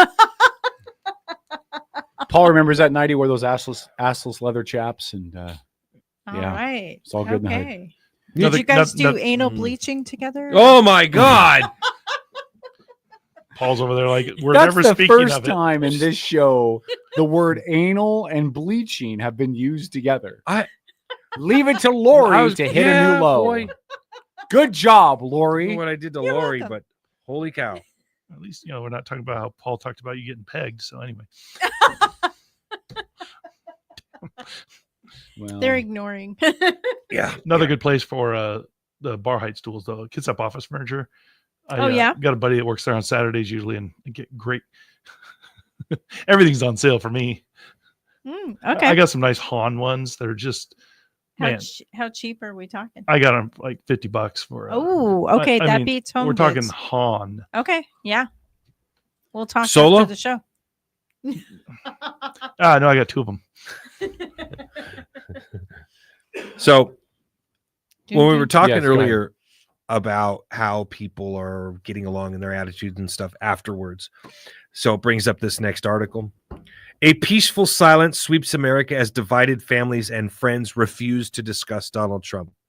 So I think this is actually a real thing for a lot of people. I have somebody in my life like that, a couple of people actually, that will and have refused to talk about anything down a certain realm, right? Like they don't want to talk about anything that has anything to do with politics or none of that stuff, right? Because they get freaking triggered. You know, they are that upset there. And the word got put out at Thanksgiving dinner. Do not discuss that name. Don't mention it in passing. I am right, looking or anything. forward to it. Yeah, I you have. are. I got. You're gonna name drop Trump. I'm just gonna. I think the green bean casserole is gonna have Trump spelled out. You Doesn't do this that- stuffing- You're doing that to your boys, aren't you? Well, yeah, because one of them's a Marxist, Yeah. one's a Democrat. What is it? Democrat socialist. Another one's a progressive. So in other words, you feel like you so failed far as they're a all parent. Marxists. No, I don't so feel like I failed as a parent. No. I mean, look, our kids are smart. They're well adjusted. Well, Does this year stuffing Trump last year's? Great. Now we're talking about stuffing things. It Jeez. is interesting. Lori's beads. That a mom who raised her boys is, I'm not going to say conservative. I will say, based on my opinion, she's more to the right side. But I won't even say that she's a Republican. But you're more to the right as Moderate. far I'm a as I'm an independent. like you're fiscally conservative. Oh yeah, extremely. and socially middle of the road. Socially way left. And Lori's I don't think beads. she is. Oh yeah. But to have 3 sons. 4. Oh, I'm sorry, 4. Yeah. There, and it's 2 not. came at once, so you know. Oh, I didn't know there 2 of them were twins. Yeah. My redheads. Okay. Yeah. Well, we haven't met any of them. No, I know. She's like, oh, that's on purpose, Mo. Yeah, I believe it. It would be interesting though to. I'm just curious where the divergence occurred. College for sure. Okay. High school and college. Okay. Yeah. Well, that makes a lot of sense based on what we know about the college education and, system. And I would say, even from like a young man's perspective, that in this area, if you're a young man and you're trying to, find a woman, build a relationship, all of that, you really, you have to go one way or the other. It's very divided. You have to pick a road. So the newer generation, then they believe that they are very active. And is that what you're saying? Like if your 21-year-old son wants to date a 21-year-old girl, he'd better find somebody that identifies with him politically. Is that kind of how it is now? Yeah, or close to it, Yeah. or apolitical. Okay. So yeah, I know that when I was very divided. Okay. Well, that's I had never, after being married for 17 years, it wasn't something that ever came up. But when I started dating Katie, it was part of our first conversation. And she led me down this road of getting me to acknowledge, because I was like, well, I kind of like this girl. I want to see where it goes. And this was right after Trump's first election, right? So I was kind of like, I was hemming and hawing, and finally she said, well, do you support Trump? Oh, yes, I do support him. He's the president, And she's like, okay, well, I voted for him. I'm like, oh, thank you, Jesus. Okay. All right, this can continue on. We're good. I didn't know that it had gotten that much more. Like, just people are out looking like your son, Caleb. Very different than your daughter. Yes. Right? Yeah. How'd that happen?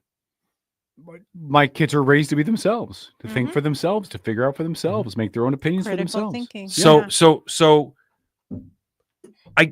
we all become products of our environment. Yeah. Okay. You are very vocal about your politics. Yeah. And you have not at home, though. You have so to, at home, but your kids are well aware of the show. Sure, and, yeah, and they've come and they've hung out and all that stuff. Caleb never really came to hang out, though, that I recall at all. The show? No, because he lived in California for a while. And yeah. But the daughter But he that listens all the did emulated your political stance on a lot of things. The daughter that hung out with you. The youngest one? Maddie. Oh, okay. No, I don't know. Emily was here more Emily than did Maddie a voiceover was. where she said Donald Trump's a dumpster fire. Well, because he is. But she also said she'd have voted for Donald Trump if she was 18 yet. Okay, so one daughter got really super smart, and the other daughter put a blind on. Careful. Yeah. No, listen. I'm not going to knock your daughter.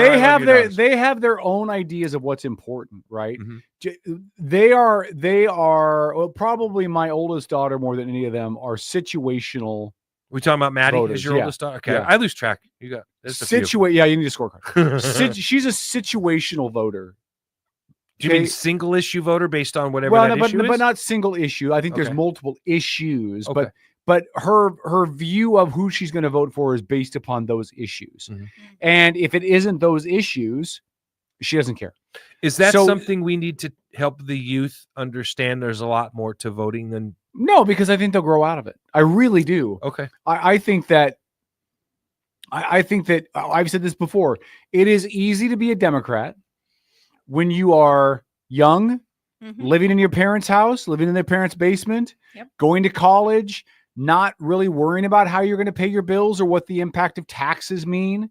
I think it's really easy, but I think a lot of them grow out of it as they get older and understand this is what tax does. This is what social programs do. This is what the bottom line feeling for me for inflation is, and immigration and the price of gas and all of that.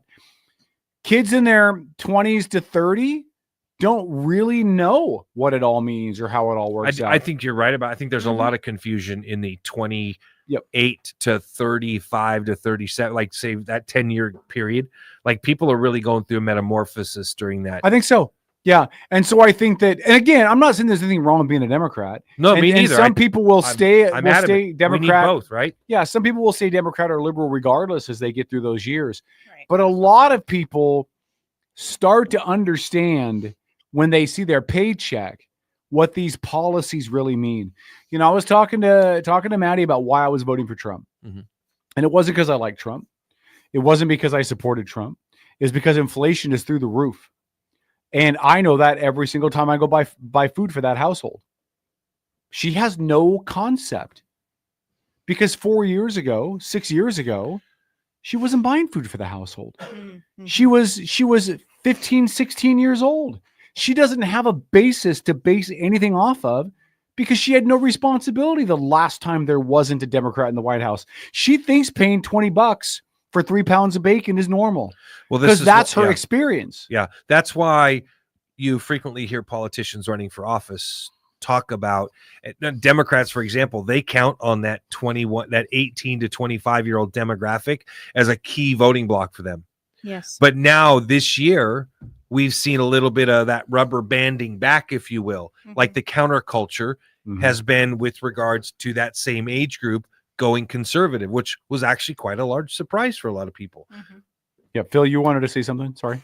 Oh, earlier you already touched on it, which is, kids, they tend to be a certain voting demographic, and college is a big part of that. Yeah, I just think any situation where you're not grounded in the world makes it really hard for you to have a good fluid opinion of the world. Right? Now, and I'm gonna use Holly, who I haven't seen in chat, and this might apply to Lila too, because they're more progressive. And that isn't to imply they don't understand the world. They certainly do. They're old enough. They've been through enough. They know what taxes are and how it impacts and all of that. Their view is what their view is, but they've at least got enough time in it to have an educated opinion, an experiential opinion of what the world is. When we're talking to that 18 to 25, 18 to 30 demographic, they really don't. They don't have a litmus to go back to. I remember what it was like when Trump was president last time before COVID. Gas was half what it is today. Right. Food was 30 to 40% lower than it is today. That's a big deal. Yeah. And that is a tangible thing you can feel as a wage earner, as a head of household, that serves as your reference point. That demographic doesn't have it. Now, that demographic wants to base more things on social issues. Okay, that's fine. But again, you don't really understand it until you've been in it a little bit. And so I'm not saying they shouldn't vote if the votes don't matter. They certainly should matter, and they certainly do matter. But let's not pretend that they have enough time to really grasp that they know what their vote means and the impact that vote will have on them and their families and their neighbors for the next however many years. Because they don't. The reason I wanted to bring this up was about the demographics of the election, right? I thought you guys might find some of these. So hold that, because we're about to come. He's about to start bump. So let's hold those. This will be our teaser. When we come back at a break, Paul's going to double click that mouse. Paul's going to go over the demographic numbers from the 2024 not Democrats presidential numbers. Presidential. Yes. Okay. So stick around. More of that and more, and you and your comments, and even your phone calls if you weren't all chicken. 360-874-1400. A Q and a Q. Back after this. Outlaw Radio.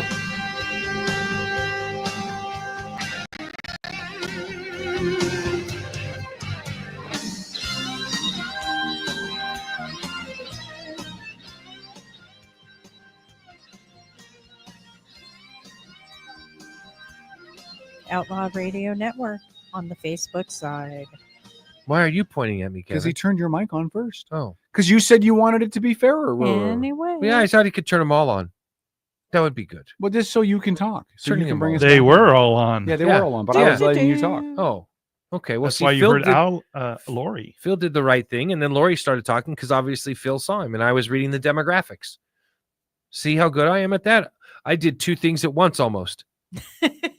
Hey, man, I can walk and chew gum. You're multi-talented. There you go. You know, it's amazing how many people think that is like not humanly possible to literally multitask and be getting multiple things done at a time.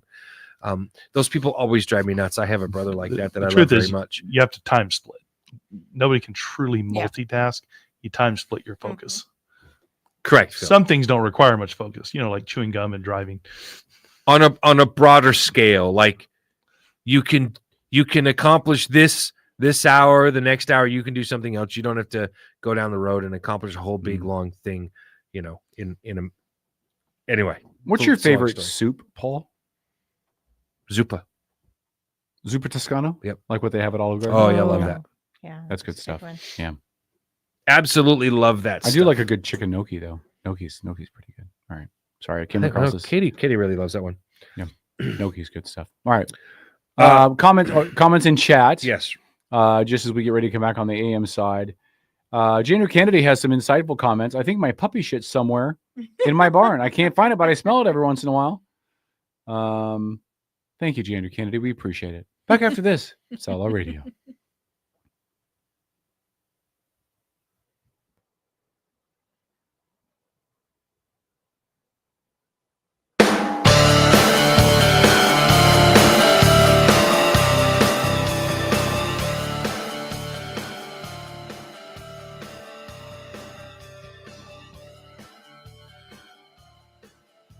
All right, Outlaw Radio back 9:46, hour number 2 about to come to a close. Paul is going to go over with us the demographics of the 2024 presidential election. Can I make a guess as to what I think we're going to see? Sure. I think we're going to see men voted significantly higher for Trump. And I think we're going to see young men voted significantly higher for Trump. One of the things I found is interesting is that the political pollsters like to break down two very specific groups within that young men category. Do you know what they are, Lori? College versus non. Yeah. Like trade school or working. Well, I always found that interesting because I've always felt like the snob factor. Yeah. That's what I call it. So you're talking about the smart people versus the not smart people, right? Like that's how they come across with the college educated voters vote for Kamala Harris. The ones who don't know jack crap, well, they vote for Donald Trump, right? Like that's how they come across when I'm listening to him say this. And I didn't know if anybody else felt the same way about that, but I really do. So there were 140 million plus that cast their ballots in the election this year. Many states broke previous early voting turnout records. And let's see. The one thing that sucks here about the AP's numbers, they don't break them down. Like you can't just read a graph. They wrote it out in article form. So according to AP, 16% of black voters supported Trump in 2024. Doesn't sound like a lot, right? 16%. 16%. Okay. But that's up from 8% in 2020. Double. So that's he doubled his support within the African American community. And there are a ton of African Americans that support Trump that are just catching so much heat. The favorite word, it seems like, even of a liberal white woman, loves to call a black man an Uncle Tom. You know, it's just it's disgusting. I've seen quite a bit of it. Wow. So we talk about the black voters who supported Trump, 16%, up from 8%. In comparison, 83% of black voters supported Kamala Harris, down from 91% who supported Joe Biden.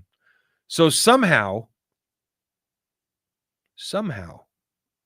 the quote black woman lost 8% of that vote. So what does that tell us about the African American community? Does it mean African Americans as a whole, or is it gender specific? No, this is not gender specific. African Americans as a whole. Okay. What does that tell us? What did they see? What did 8% of them see differently? Are you asking? I'm asking because I don't know the answer. I'm going to tell you what I think it is. Okay. I'm going to get ripped up and called a racist for this, I'm sure. I believe that the African American community is still much more aligned to the ideas of traditional family roles, traditional gender roles, traditional familial relationships. And I believe, if we look back at what was it, Prop 1 or whatever in California all those years ago when they were trying to get gay marriage legalized in California, and it got beat down in a vote because the Mormon church and the African American community both came out strongly against it. I think there is a strong traditional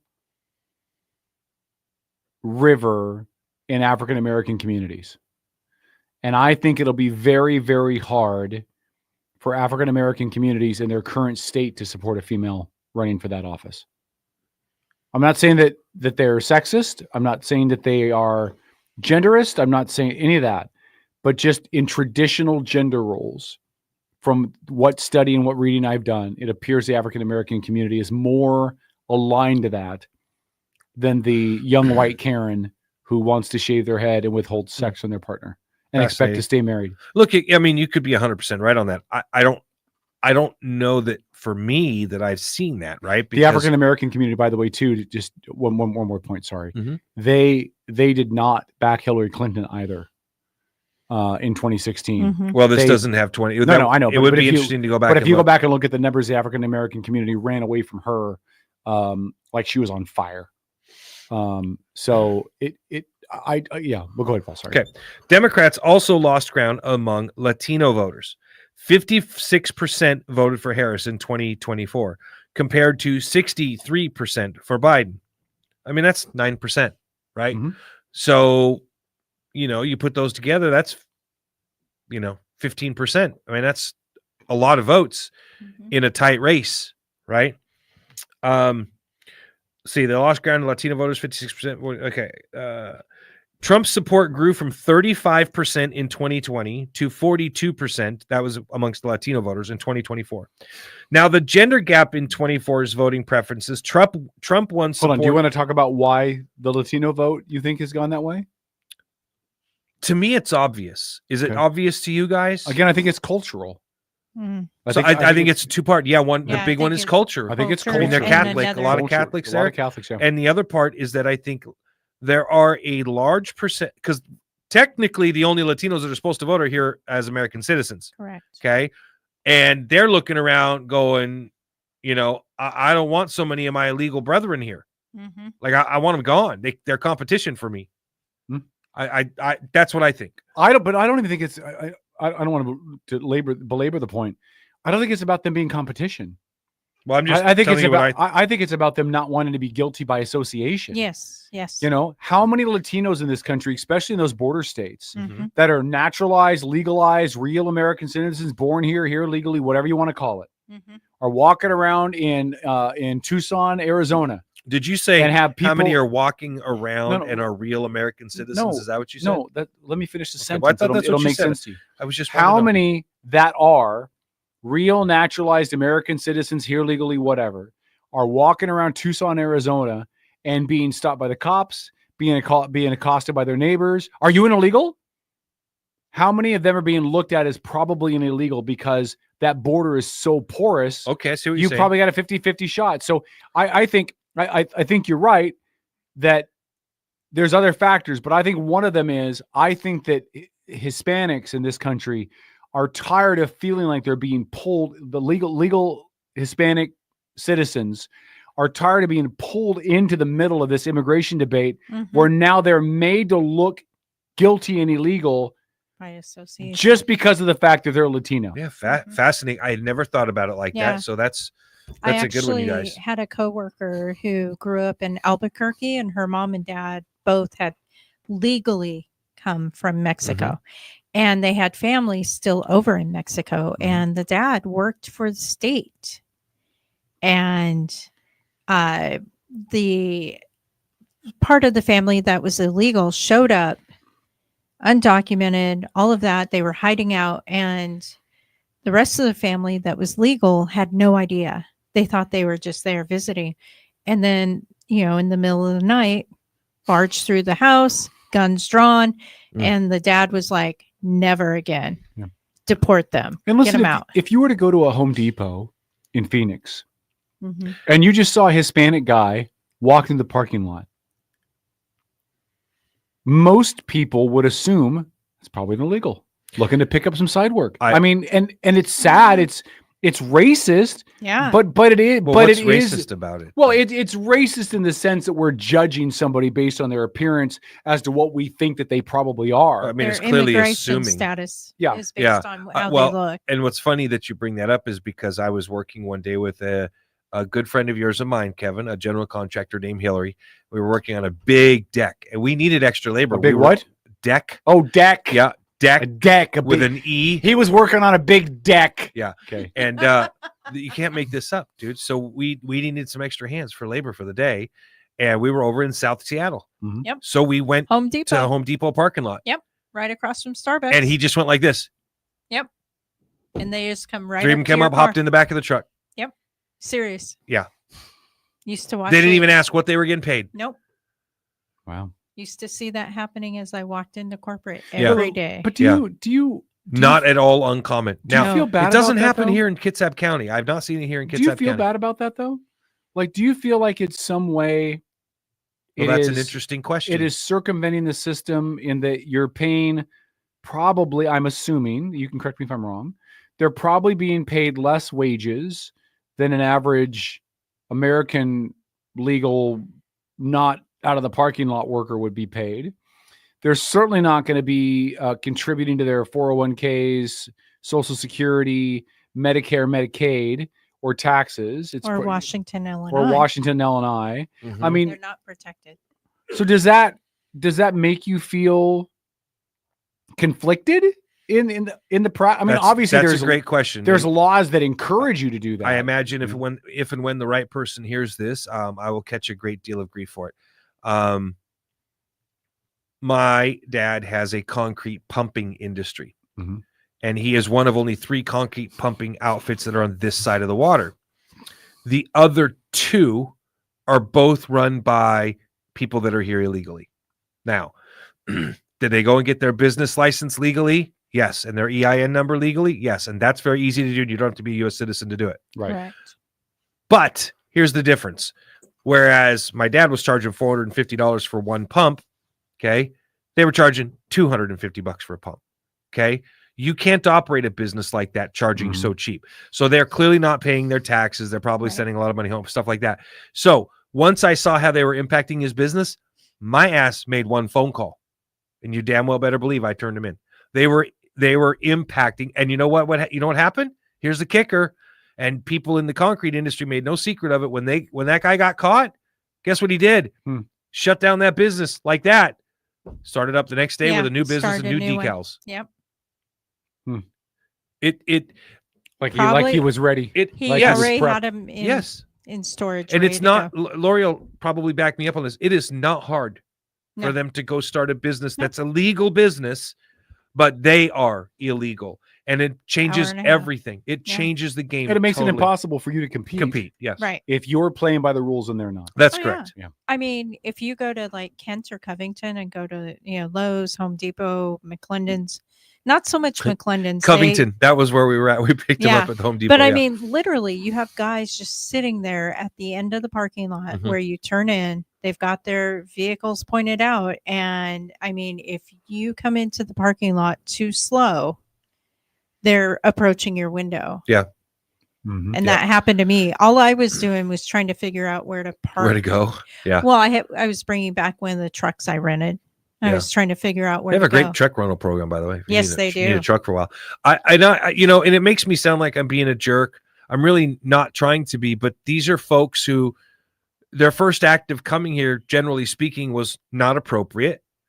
You can call it illegal because it is. And so I don't think we should make excuses and not delude ourselves by thinking, oh, these guys are going to be rule followers from top to bottom, start to finish here, right? They obviously don't care about the rules, right? Now, that's not to say that they're not good people. It's not to say that they're not hardworking people. As a general contractor, I have had 3 different times. I'll catch this after. All right, Outlaw Radio, going to top of the hour break. If you're on AM, enjoy the news. If you're on Facebook, we'll be right back with you with your comments as well. It's Outlaw Radio on the Mega Talk Radio Network.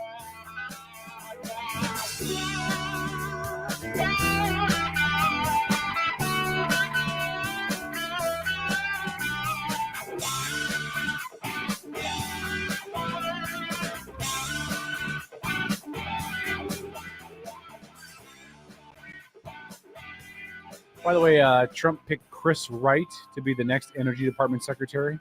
He's just the CEO of a fracking company. I think if we didn't have enough fracking, we're about to have a lot more fracking. Right. So frack off, mother frackers. Well, listen, Drill, whatever baby, drill. whatever he's got to do to bring down the cost of energy, you got to start somewhere on the inflation. I think that is a really logical place to start. It is the one thing I love most about Trump. What Trump did in his first term. Yeah, he got us off of foreign oil, made us completely energy independent. Yeah. Independent. And you know that strangely felt so good. Well, it was so cheap. Yeah. Yeah, Phil. Now you concerned. I don't know if you heard RFK in the documentary regarding the carbon sequestration. They're pumping CO2 through high pressure lines, targeting oil fields to put the CO2 underground and using it to extract even more oil. But the dangers and the people that are harmed and dying. So Kennedy and Trump have an agreement. I don't know if you heard this or not. Their agreement is not to cross the stream, so to speak. Because Kennedy has sued Trump over some of these issues in the past. Right. And so basically what Trump and him decided is Kennedy's going to stay in his lane. And so the oil stuff and Kennedy's position on that. And listen, that's how people that are. Well, this isn't about oil. This is about the CO2 sequestration. So like these pipelines are going in. Yeah, but you're talking about oil. Well, no, it ends at oil. Yeah. Which, okay, a lot of us are like, hey, yay, oil. But they're running these pipelines, high pressure, over 2,000 PSI. So gaseous CO2 runs like a liquid. When a pipeline, unfortunately, they rupture, it's CO2. A lot of it stays in valleys. Emergency workers realize they're approaching this because suddenly their trucks die because they're starved of oxygen. The people are starved of oxygen and die. But have we seen this though? I mean, is this documented? Because I've never heard of it before. That's why I was like, I can't believe this is not mainstream. But well, a lot of it doesn't. A lot of this is stuff that built up under the economic stuff Biden put together to, let's promote green things. And companies like, hey, look, we got this green thing. We'll grab CO2 and pump it into the ground. Yay, green stuff. It is an interesting quandary that you present, though, Phil, because as Paul said, they've agreed that he's going to stay in his lane, but this would certainly be a health issue. Well, and Kennedy will be in charge of Health and Human Services, which includes the CDC. And that's a guess who else? What? Well, Health and Human. So he'll be in charge of the CDC. He'll be in charge of the FDA. Like everything that he's adamant about, man, he's going to be sitting in the captain's chair. And, it is so gosh dang annoying to me to hear people. Dude hasn't started the job yet. And people on the left are supposed to be like, I consider myself an environmentalist, but I don't hold a candle to those folks. Right. Like they are violently like pro environment. And while I get it, I'm not that way, but a guy like you should want a guy like Kennedy in there. He was a goddamn Democrat. He was on your team. Still actually kind of is. Yeah, right? But would you agree that let's be honest. What would I agree he's about? He's kind of a whack-a-mole. He's kind of out there. Hold on. But damn, he's got a six-pack. Hold on. Kennedy does? Yeah. Hold on. I've never seen that. You're going to tell me that Kennedy is out there. Okay? Who has Biden put in places like this? No. I'm not playing whataboutism with you. I'm not asking you to. I'm not saying that Biden hasn't put weirdos and wackadoodles in that place. I'm absolutely just saying, effing weirdos. I'm just saying. Look at who he put in charge of nuclear waste. No. Again, I'm not comparing. I'm just saying RFK Jr. is a bit of a whack-a-mole. I don't know what your basis for comparison is. Why? Listen to his speeches. Listen to what he's talked about. I've listened to what he's talking about. Dude's speaking a lot of truth to me. What he had at his campaign.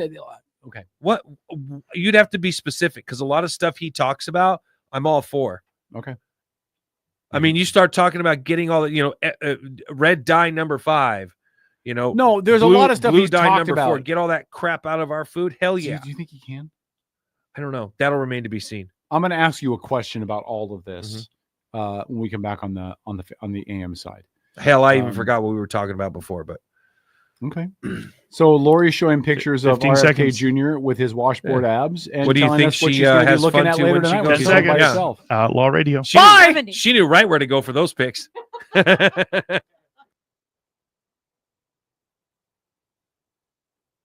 You're listening to the Outlaw Radio Network.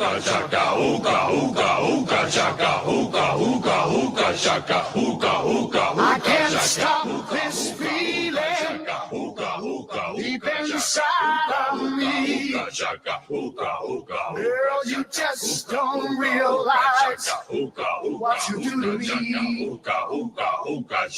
When you hold me in your arms so tight, you let me know everything's all right.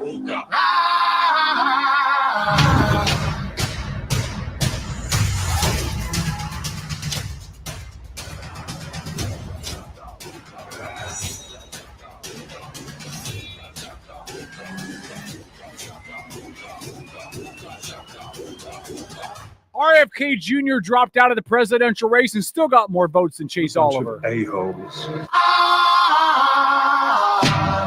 What kind of feeling? It's true. Go look at the numbers. RFK Jr. drops out of the race, gets himself off the ballot in a whole bunch of states, and still got way more votes than Chase Oliver. How pissed off do you think some people of the Democrat Party? Hell, how pissed off his family is, right? Remember how they all came out when he decided to suspend his campaign and he joined Trump on stage to endorse him, and his family lost their ever-loving minds? Yeah. Right? How would you like to be a fly on the wall at that house for Thanksgiving dinner? You're going to do what? Yeah. So Trump beat Harris by about 2.7 million votes. So Is that all it ended up being? Yeah, Like, but okay, it was because I thought it was 73.7 to 76.4. Okay. Robert Kennedy only got about 740,000 votes, so it wouldn't have made a difference. But still more than Chase Oliver, though. Oh yeah, And Chase Oliver got 635,000 votes. Wow, better than expected.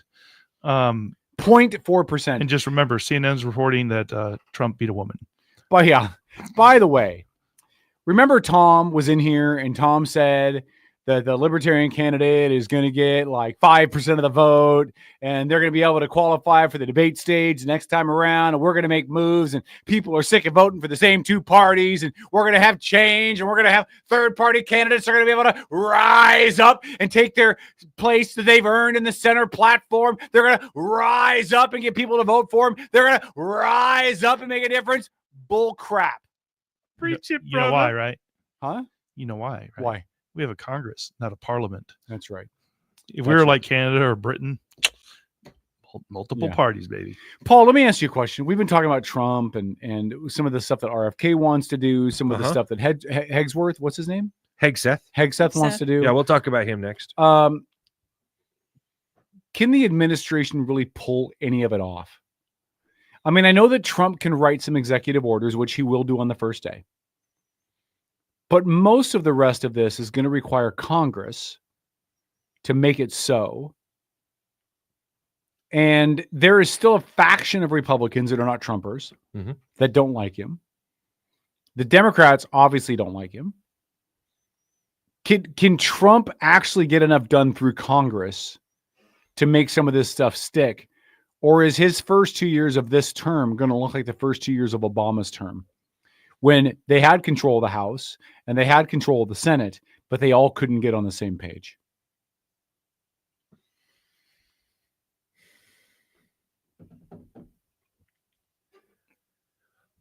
I think this is going to be considerably different. Okay. Trump has an idea of what he's trying to do this time going in, where he, through his own admittance, was not prepared. He even admitted that he didn't think he was going to win in 2016. And he took far too many people's advice that he shouldn't have and put other people in positions. And we've already seen, I mean, he's appointing people. He had a list of names ready to go when he got elected. I think we can all probably recognize that. Tomorrow, this week, he says he's going to announce all of his financial people for their positions. Yeah, I'm waiting to see who he puts in charge of the Department of the Treasury. Yeah, I don't know. We'll see. The comment or question has come up several times about replacing the guy that's in charge of the Fed. Now, from what I understand, That is not a position that the president gets to pick somebody and put there. The Fed picks their own people to be in charge there. But the guy that is in charge of the Fed right now was asked by a reporter if he was asked to step down by President Trump, if he would. That individual said no, he would not. And so I suggest to anybody, if you don't know much about the Fed, that very comment alone should have you wanting to learn more. Because that means you have a person who doesn't give a damn what our president thinks, running an organization. And I want you to think about this, Kevin. You tell me if I'm wrong. Okay. And I want Lori too. If I'm wrong about this, please tell me, because this is my understanding. The Fed controls every single aspect of your life in America because it makes every decision with regards to money. One organization that most people don't know hardly anything about controls everything with regards to your money. Yeah, accurate. When you get your money, when your money goes into your account from your employer, if your employer misses a deadline, how long you have to wait. And that isn't it's not a correctable thing. I mean, there's so many regulations. So yes, you're and right. they decide them all, and they are not elected. Yeah. They are Yeah. not appointed. Correct. And the worst part is we have no oversight. Correct. None. They've never even been audited. So, like, is there anything, Kevin, from your position as a guy who worked for the IRS, so well-educated guy who's working on his master's degree? That's right. You can call me master when I have it. Master.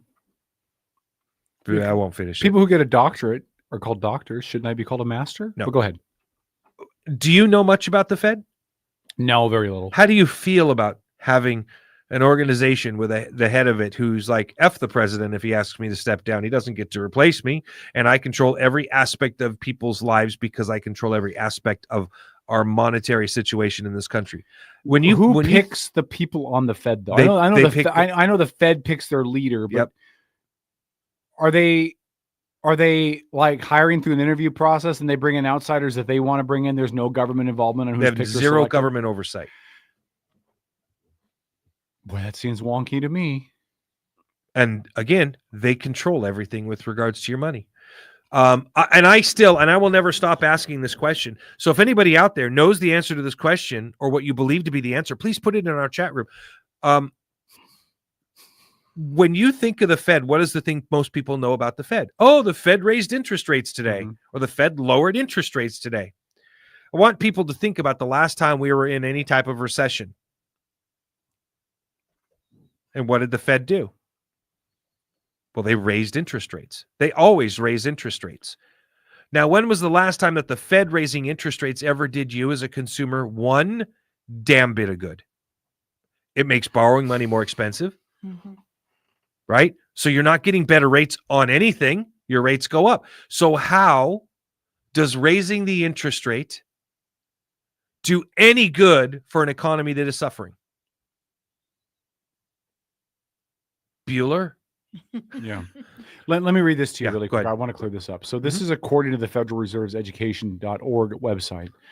So the president of the United States picks 7 governors that serve on the Federal Reserve Board. But not the top guy. Well, no. That's what okay. Okay, go ahead. So they pick 7 governors, and those governors serve in staggered terms, so they're not all picked at the same time. And they serve, get this, 14-year terms. Oof. Okay. So 2 business cycles. If you think about a business, Oh, you very have good the point. climb up and the climb down. That's 7 years. So there 2. are people that were appointed before Trump took over in 2016 that are still in their role. Yeah. Think about that. Yeah. Okay. Exactly. Then the governor, as I understand it, the governor is essentially the middle management of the Fed system. Well, they are the ones who pick the chairman and the vice chairman. Yeah. They're appointed to 4-year terms, but they can be reappointed, but there are some term limitations. So just to kind of get to what Paul's explaining, they're choosing their own as the leader, but the board is chosen by the president. But 14-year terms, man, that means there are people who just left in the last couple of years that were around in 2008. Yep. Consider that. Now, maybe that's good because the economy's rebounded, things have gotten better. Maybe it's bad because things have gotten better and it's all a mere show. But that's where it comes Yeah, from. and I'm being like I said, I asked Ben Compton this. The guy was a state economist, right? Mm-hmm. Like, please help me understand how the Fed raising interest rates helps us as And by the way, consumers. once the president nominates the governors, they're confirmed by the Senate. So it's not a unilateral presidential appointment. Mhm. It's they're nominated, the Senate ratifies them. But again, 14-year terms. Yeah. I don't know. I mean, maybe Trump will in 4 years will replace one or two of them, maybe. Yeah, maybe. Right? Because they're staggered terms. So yeah, I don't, Yeah. There's 7 of them, 14 years. That means on average, every 2 years you'd swap somebody out. Yeah. I just implore people, go out and do some research on the Fed. So when you hear people like me talk about how we should do everything we can to get back on the gold standard, that would make sure that we get rid of the Fed. And that's the only way that's going to happen. But years ago, well, first of all, that's not going to happen. We're not going to be able to get rid of the Fed anytime soon, probably. Not without Trump taking extreme action, which would cause, to quote Elon Musk, some temporary pain. Because it would, an entire monetary system trying to adjust to doing away with its bank. And it's funny because I just talked to the head of finance from the largest automotive group in Washington State 3 days ago and asked him the same question. And he's like, I'd actually never really thought about it like that. I'm like, well, you're in the finance game, right? You're financing automobiles, right? I'm like, does it make it easier or harder on your customers when the Fed raises the interest rates? He goes, well, it actually makes it harder because if your credit isn't as good, you don't get the loan. So we do less business. I'm like, so how does it help? How do these people help? Maybe if we could go back in time and had a time machine, we could go back and ask Alexander Hamilton what the hell he was thinking. Well, anybody who attacks the greatest founding father deserves to get punched in the nose. There was no way Kevin could let that go unanswered. No, he's the greatest founding father. Sure. Yeah. Aaron Burr. No, Aaron Burr was not. Aaron Burr was. It's a commercial. Remember the guy has his. I'm just saying. Did you know that Aaron Burr? He took a shot though. Do you know that Aaron Burr had a warrant for his? He didn't arrest? let his shot go, did he? Yeah. There was a warrant issued for Aaron Burr's arrest for treason at one point, and he fled the country, and then they dropped it, and he came back. True story. Yeah, read up on what happened to Aaron Burr. Even Trump didn't get that. Do you want to hear the best story? Hold on, the best Hamilton story before we go back to this. So, Aaron Burr married this old woman, and the marriage didn't work. This was after he had killed Alex. Okay, marriage didn't work, and him and this woman were getting a divorce, and he was trying to get his share of everything. This woman hired her own lawyer, and the lawyer came in. They went to court. That other lawyer won everything. Burr got nothing. Burr got screwed. Do you know who the woman hired as her lawyer? Alexander Hamilton's son. True story. Like they should make a movie about that, like an off-Broadway play. Yeah. Well, how about a Broadway play? All right. I'm going to see them in February, by the way. Hamilton's coming back. So touch on what Paul's saying. So you want to touch Paul's what? What he's talking about. Okay, Kevin. Sorry. All right. Go ahead, Phil. Sorry. Interest rates. What is an interest rate without the Fed? Well, what does the Bible tell you an interest rate is? No, that's not what we're talking about here. In modern, I mean, you could get biblical there too, but it's the price of money, right? Yeah, it's the price for borrowing money. It's the price of money. Mm-hmm. And when the Fed is involved, they're fixing it artificially. So the natural ebbs and flows can't happen. Mm-hmm. If people are like, boy, we're really needing to borrow money, there's more borrowing happening. Interest rates rise to attract saving, but that doesn't happen. It's all disconnected because of the Fed. But would that? So let me give you a counter argument to that because I've heard that before. Let me give you the counter argument. 2008, the economy crashes. The banks have lost a butt ton of money. They would probably end up lowering interest rates because they can't afford to pay out good interest rates. And is there a risk that prolongs the financial crisis because the banks are so stuck on needing to protect themselves that it slows economic growth? Because they are so attached to the fractional reserve banking and the Fed. No, but I'm talking if there was no Fed and you're a bank like Kitsap Credit Union and you've just lost your pants in 2008. But hold on, why would you lose your pants? Didn't have your belt on? Well, because the economy's crashed. Okay. People are defaulting their mortgages, like the whole kit and caboodle. If you were more responsible for the money that you're loaning out, see, there's the issue. Well, okay, so you're going back further. Okay. It ties all together. You got this fabric of lies. So is everybody That is the mandated? Maybe you or Paul will know this. Maybe Lori will know this too. Is every lending institution mandated to follow the interest rate of the Fed? Well, Yeah. Or is it prime Yes. interest rate? There's no way to be competitive. Yeah, you The have Fed just Well, sure there overrules is. everything. Sure there is. If you were a lender and you wanted to lend money to somebody who couldn't qualify at traditional banks, Well, the government won't allow it. but They they we regulate did that once. They It was called regulate the savings and loan scandal. okay. There's not even that. Well, I mean, maybe. I So don't- they have, if you're lending money, well, then why are credit card rates so high? because again, they're making bank. because the government allows it. But Yeah. that's kind of a loan, isn't it? There's no. Yeah. There's no. That's interesting. It's not attached to any reality. It's all arbitrary based on the Fed. That's interesting. Okay. Think about it from a bookie perspective. Oh, right? sure. Yeah. They're not accredited. No, you're right. Yeah. No, Now- but I'm just thinking to myself, if we put throttles on lenders to keep them on whatever the Federal Reserve sets as the interest rate, because it's a loan and we're trying to control that. Why haven't we done that with credit cards? Well, to start with, you got fractional reserve banking, which is the biggest Ponzi scheme ever, right? So, like, if I convince Lori that she can invest money and I will give her interest on it, and then I'm going to loan it to you, and then you in turn put the money in the bank to buy the thing that you needed, and I just loan that out to the next guy. This whole fractional reserve thing, it's this Ponzi scheme that, once it unravels, I mean, it's a problem. Phil, you're obviously up on top of this. Do you think it's about to unravel again? Do you think we're on a bubble? Because Paul said before he believes we're on a bubble, right, Paul? We have been on the precipice for the whole time. Yeah. I mean, it's just by the grace of God, skin of our teeth, whatever you want to call it. The bumbling. The bubbling. Paul, do you think we're on a bubble? I agree with Phil. We've been on the bubble for a long time, and a lot of people have been predicting a crash. It hasn't happened yet. With any luck, Trump will come in and pull the right puppet strings and ease up on all of the problems that are going on with our. But then again, at the same time, BRICS will have the ability, should they be able to replace the petrodollar, that'd be a death knell. You need to pay attention. I haven't looked recently at what the skyscraper index is looking like.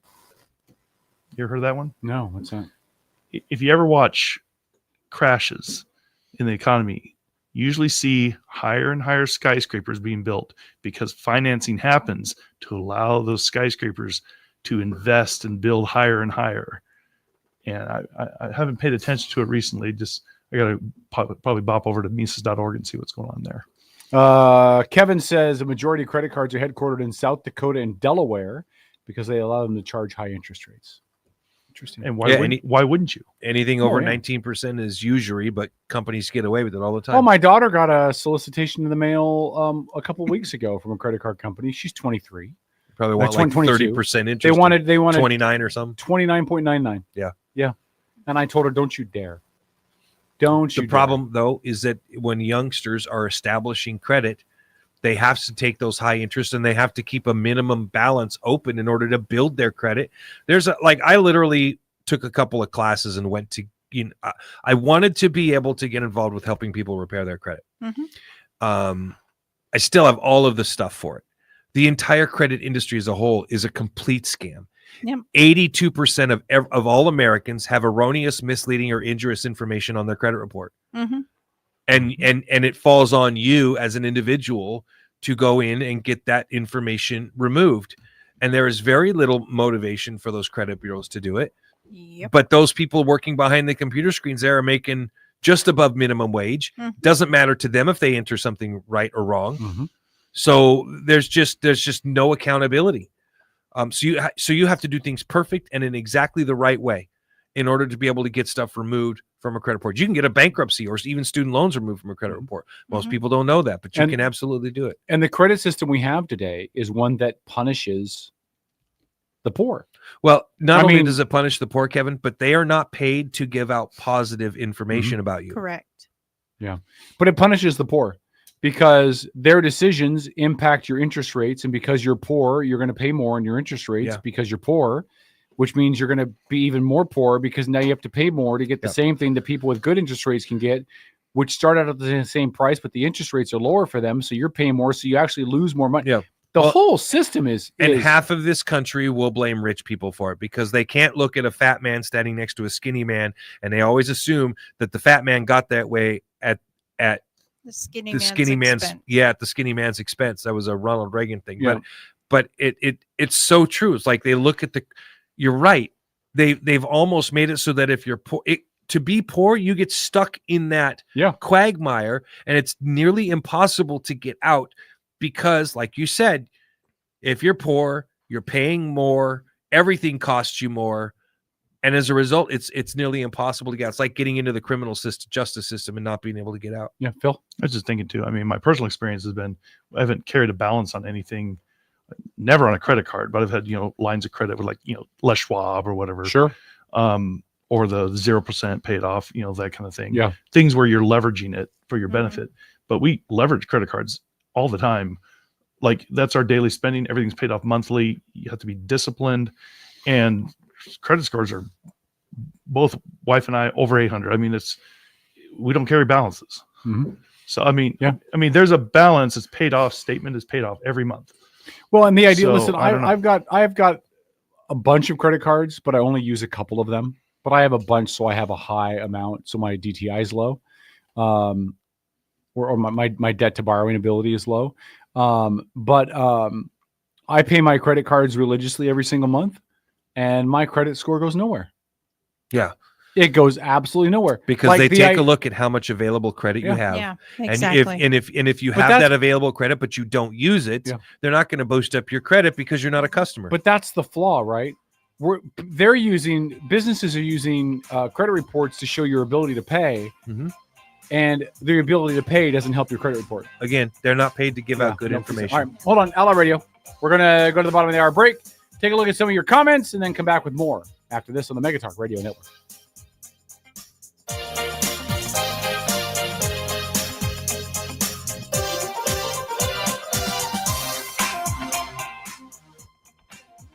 Nancy says the Dems are potentially forming a shadow government to oppose everything which will be done as of January 2025. Who's the collateral damage? American citizens. Yeah.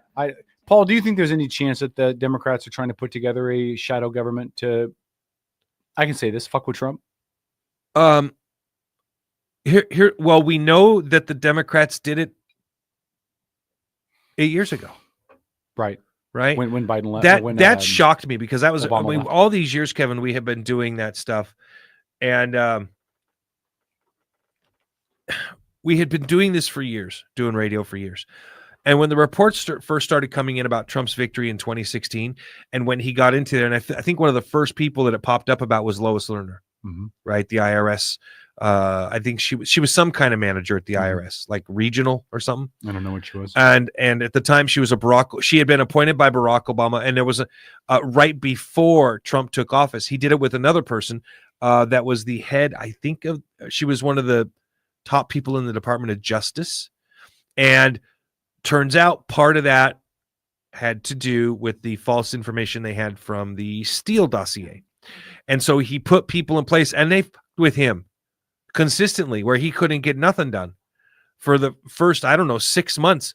I mean, remember, this was a guy who less than 3 months into office, his Secretary of Defense was being prosecuted by the Department of Justice.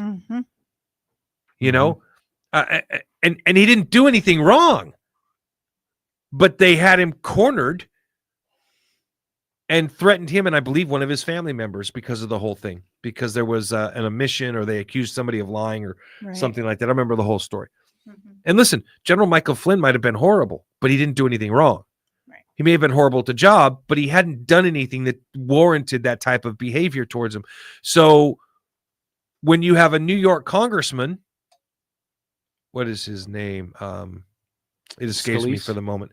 His niece is the comic. Schumer. Yeah, thank you, Chuck Schumer. Schumer. Who goes out there and says, if you mess with the intelligence apparatus, they have 6 ways from Sunday getting back at you. You know, why is our government at war with itself? It shouldn't be. But yeah, we had FBI agents talking about how they had a backup plan to keep Trump out of office. You know, there was clearly a lot going on, and it wasn't Trump that was doing it. I'm thinking this year when he goes in, I think Democrats try something again. But at least this time he's gonna have a better idea of what defense he has to play. I think. Phil. Yeah. All right. Well, no, we're coming back. Okay, I thought he was raising his hand. Back on the AM side after this. Mega Talk Radio Network, Outlaw Radio.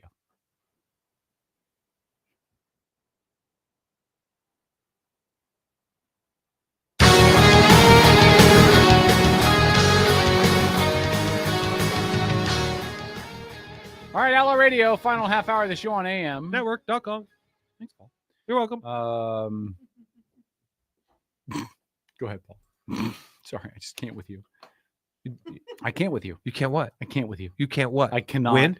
I know. No. When do you come back over to the house and play football again? You mean win? We'll see. We'll see. If you come and win, I'll gladly all right. give you props. So I'm gonna tell you something. I'm gonna admit something on air if you can tell the truth.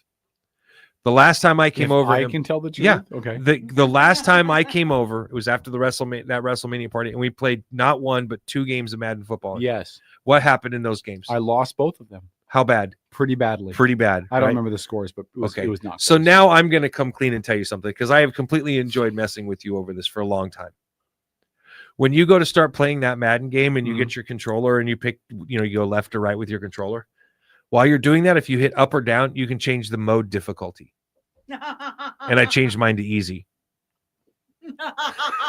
Did you really? Yeah. God, I hate you.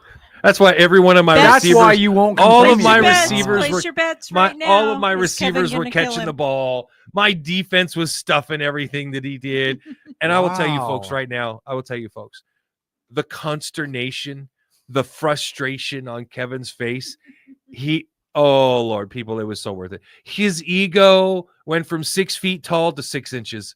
I mean, I'm just. Oh, folks, yeah, that was. It was. That's why you won't come back and play It me, was because great. you know that It was great. All right. Well, at least he admitted it. I had to change it because I hadn't played any of these games I didn't know how to play any of them. So which made him even more pissed off because like, you haven't even played these before, and yeah, it was great. Wow, that's. God, I hate you, but I respect you at the same Diabolical. time. So listen, since we're telling stories, can I tell you guys a story? Sure. So Friday night I go out to karaoke. I'm glad you tell us. Okay. So Friday night I went out to karaoke with a bunch of friends, and my youngest son Caleb, who And is somebody sent me video of you. who is 31. Somebody sent you video? Yeah. Oh, You, Tom yeah. was there. Yeah, Tom. was Didn't there. you send that? Isn't that what And you I sent sent to me? it to That's you. what I thought. Oh, was that me singing my Christmas song? Yeah. Yeah. And I told Paul, have fun. Yeah, Paul. I Was- sang was- fa la la la go. Yeah. Was yourself. Matt the DJ?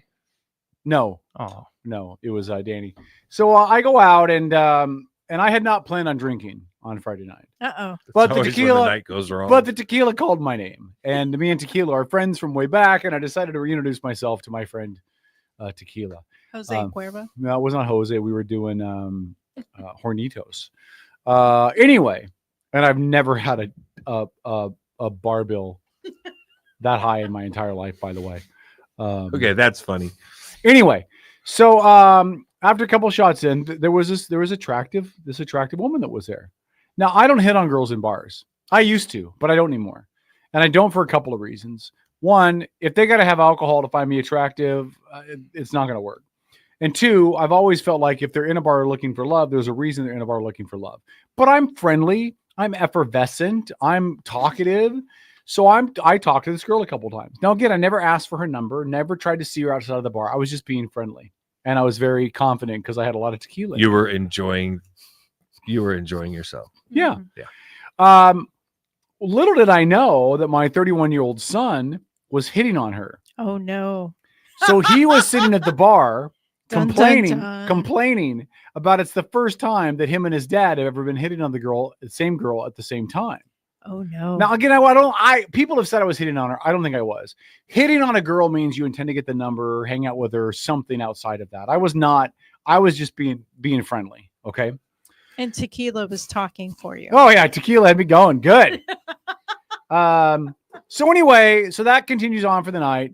End of the night, most of my friends have left. It's me, my son, and then 2 friends. We're all sitting there, just kind of hanging out, chilling, get ready to go home.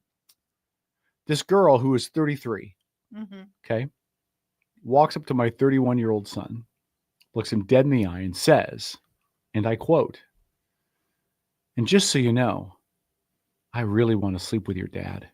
Oh no. And then walked away. True story. Now, listen. You can ask. I'll give you the name off air of the friends that were there that overheard it if you don't believe me. Nobody's going to believe this. That's totally fine. You guys are with me in the chat. But I just want to remind you that K-Dog still got it. K-Dog still got it. And I will never let him live this down. Let's talk about your son. How does he feel? Oh, he's embarrassed as hell. He thinks I put her up to it. But there was no way I could have put her up to it. He was with me the entire night. So there's no way I could have put her up to it.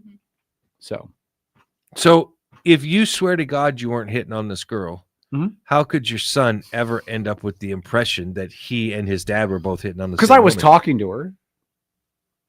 I mean, I was having conversation with her. I was going up and initiating conversation with her. Kevin, come here. Yeah. Shh. A lot of times when you, in particular, are just, quote, making casual conversation with a girl, it's saying everything but how much. Yep. Like, that's you, man. Yep. It's I like the don't understand what you're spotlight comes out of you and you're just focused on that person, and that person feels like, oh, you were Because enjoying I the still attention got from it. her. But that's the point. You had that mindset. Yeah. I still got it. And even a part of you, I guarantee you, totally enjoyed the fact that you were competing against your son. I didn't realize I was competing. I didn't find out that he was bitching about it at the bar until later. Well, yeah, he wasn't going to do it in front of you. Yeah. He didn't want to make you feel bad. You're already old. I still got it, though. And I'm not old. Stop it. Shut your mouth. I'm not old. I mean, I'm not going to have that problem with my son. He's got a pretty hot little mama that he's bringing home. Well, so. and let's be honest. Your son, Don't do it. Your son is stacked and racked.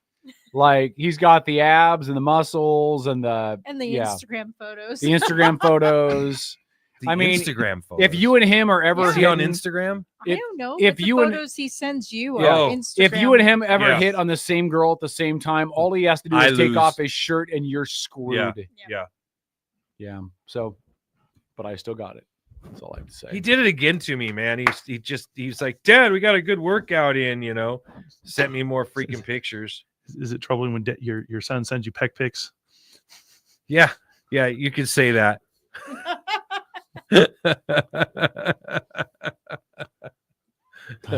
He's all he's all hitting the gym, working out. Dad, what do you think? Like, I wasn't flirting though. I was just being friendly. She and thought you were. Well, I don't care what she thought. Perception is reality. Well, yeah, her perception is her perception, but I was just being friendly. I'm going to say this: if I had, after the years of owning the strip club and stuff, I had a distinct personality towards women. I was very open. I was very friendly. I'd kind of gotten to know the female psyche, and so I was very comfortable talking to women. I felt like I really understood them. And when my first wife and I married, she hated it. I thought it was her problem. And it took me time to realize it was actually my problem, because what was happening was I was having casual conversations with ladies that we'd be just walking through the mall. I'd be like, oh, hey, so-and-so, hey, how's it going? Small chat for about 10, 15 seconds. And then my wife would be quiet for like 30 minutes. And I never understood, until years into our marriage, and she was just like, did you F her too? Like, that was her mindset, right? Like, because she's like, well, you own a strip club, right? She's like, I'm not stupid. Wow. And so she just thought that came with the job, even though it didn't. Not at all. A few times, but not really like in a promiscuous sense. Right. I wasn't sleeping with all the dancers at once. there were numbers. Wow. Take a number. No, but in all seriousness, that it's just but it was my issue, and that's all I'm trying to say to you. Yeah, Kevin. It took me some time to realize that it was my issue because I was being what to me was friendly, but apparently to a lot of women is perceived as passively flirtatious. And so that's something that you might be able to keep in mind. I just because smart women like nice guys. And so if you're overly nice, it can be seen as, dipping your toe in the water. And young women like guys with money. Say it, Lord. Well, money didn't come up at guys all. that are like the age of their dad. D. Just listen. I did nothing wrong. It's not like your Jeep doesn't show itself when you pull up. For sure. Everybody knows. No, but she didn't see. We all see your Jeep parked down there at Lovers Package. She wasn't there when I got there, so she came. I mean, she came in after I was already there, right. so she and didn't. She could have asked any. They're not going to ask whose green Jeep is that. They're not going to ask that. Come on now. It glows in the dark, dude. It does. It is so It bright. does. It is so bright. And I was parked pretty close to the bar too. So anyway, I just thought I'd share that story. Corey says nice guys finished last. That's probably there's some credence to that. I mean, you gotta. So what are you saying? Are you an asshole, Corey? You ended up with a great wife. Maybe he's not a nice guy. Maybe he's admitted. That's why I'm asking. Is that what he's trying to say? That he's just not a nice guy? Well, you've been friends with Jane for a long time, right? Long time. So, as her friend, why did you let her marry a guy that wasn't a nice guy? Because I wasn't around and didn't speak to her for years. Oh, okay. Yeah. She was good friends with the woman that I spent 17 years married to. Oh, they were good friends. Mm-hmm. Oh, I thought she had better. Okay. Okay. Hey, You're such a jerk. Kevin. One of the things that Trump swore he was going to do when he took office, was deal with the situation in Ukraine and Russia. Yep.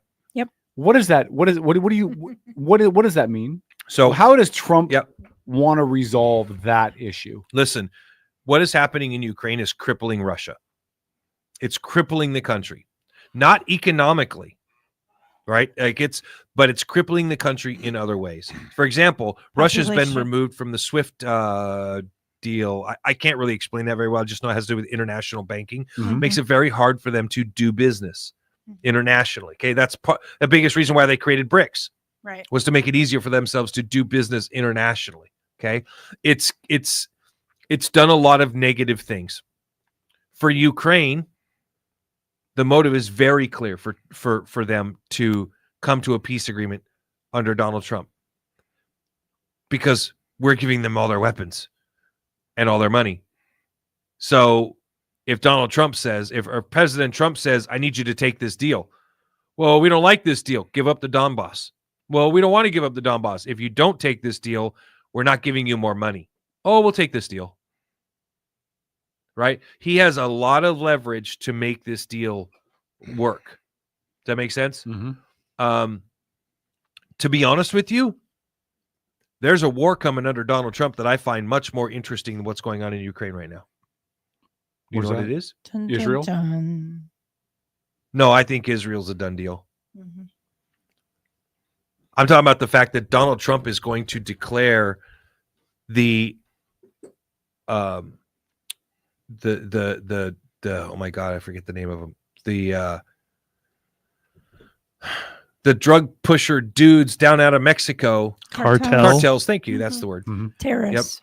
Yep. He's going to declare them terrorist It's organizations. about damn time, man. It is about time. Like, I don't know why. Like, we sent our military into Colombia. We sent our military into South America to help track down some of those bastards. Well, we had a nice little jaunt into Panama there a while ago, too. But right across our own southern border, we didn't bother. Yeah. Like, what is that all about? I mean, you go back in history, you remember the filibusters and what was it, Walker? What was his name? Texas Scott Ranger? Walker? No. Scott Walker from Wisconsin. No, we're talking 1800s. Oh, they were like Nicaragua. I mean, I think why we don't have the whole two continents is beyond me. Well, listen, if you've ever studied the Spanish-American War, and I have because I'm a scholar, but if you've ever studied the Spanish-American War, U.S. troops were as far south as Mexico City. We were in Nicaragua. Well, but I mean in the Spanish-American War in the war with Mexico. In fact, many Union and Northern generals served together at the Battle of Chapultepec, and then fought against each other at Gettysburg. And I think it was President Polk who decided that he didn't want to take more. But yeah, Mexico could all be here. It is William Walker. Could all be eight more U.S. states or whatever it is that they divided it up. And one really big city called Mexico. And by the way, how much different would life be for everybody? I wonder if life in Mexico would be better. I would tell you, in all due honesty, if Mexico itself, Mexico proper, was part of the United States, I think we'd be a powerhouse even more so than we are now. Oh yeah, I really do. It'd be huge. Yeah, I mean, you know what the drug industry and the drug cartels have done to the country of Mexico is very sad. Yeah, and what they're it's done to beautiful people. It's a beautiful country. And if you run as a candidate to get the cartels under control, they just kill you. They just kill you. Yeah. Yeah. My hope is, here's my fear. My fear is that we'd have a lot less illegals here, wouldn't we? Or a lot more. Wow, Paul. What? What's it? Well, and they hang them from the bridges. Yeah. Yeah.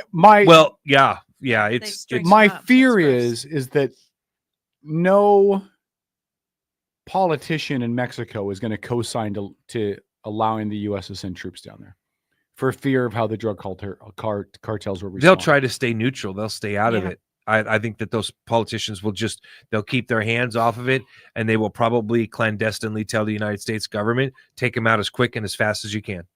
Yeah. Do not let it become a prolonged conflict. Rick said we also controlled Cuba at one point. Yes, we did. That's true. We gave that back as well. The one little ship blew up.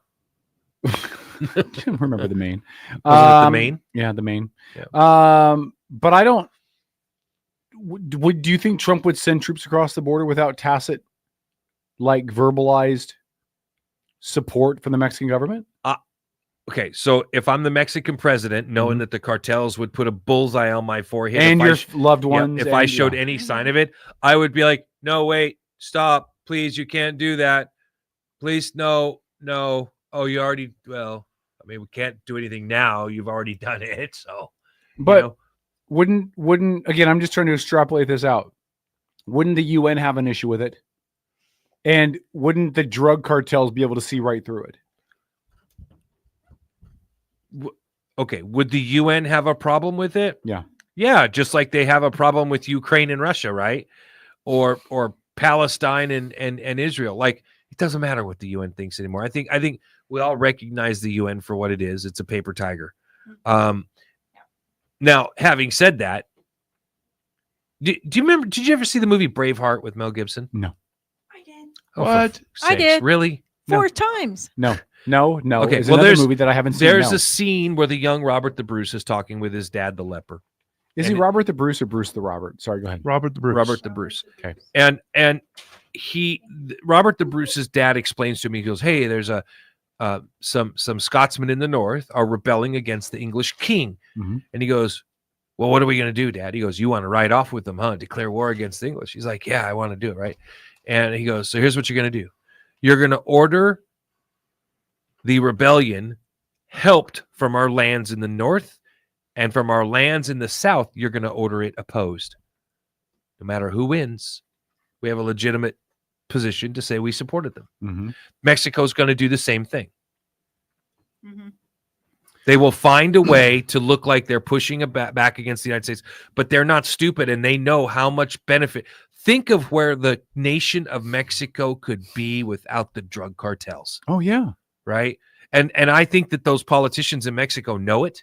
You're always going to have a drug culture there, just like we have a drug culture here. They should be such a rich country. It should. I mean, the resorts, tourism, the mine coffee. ruins, Oh my God. coffee, but just everything. They got emerald mines are just amazing down there. The weather is amazing. Yep.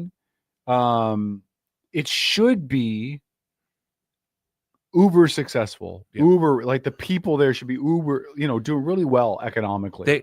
If we got rid of the drug cartels there, mm-hmm.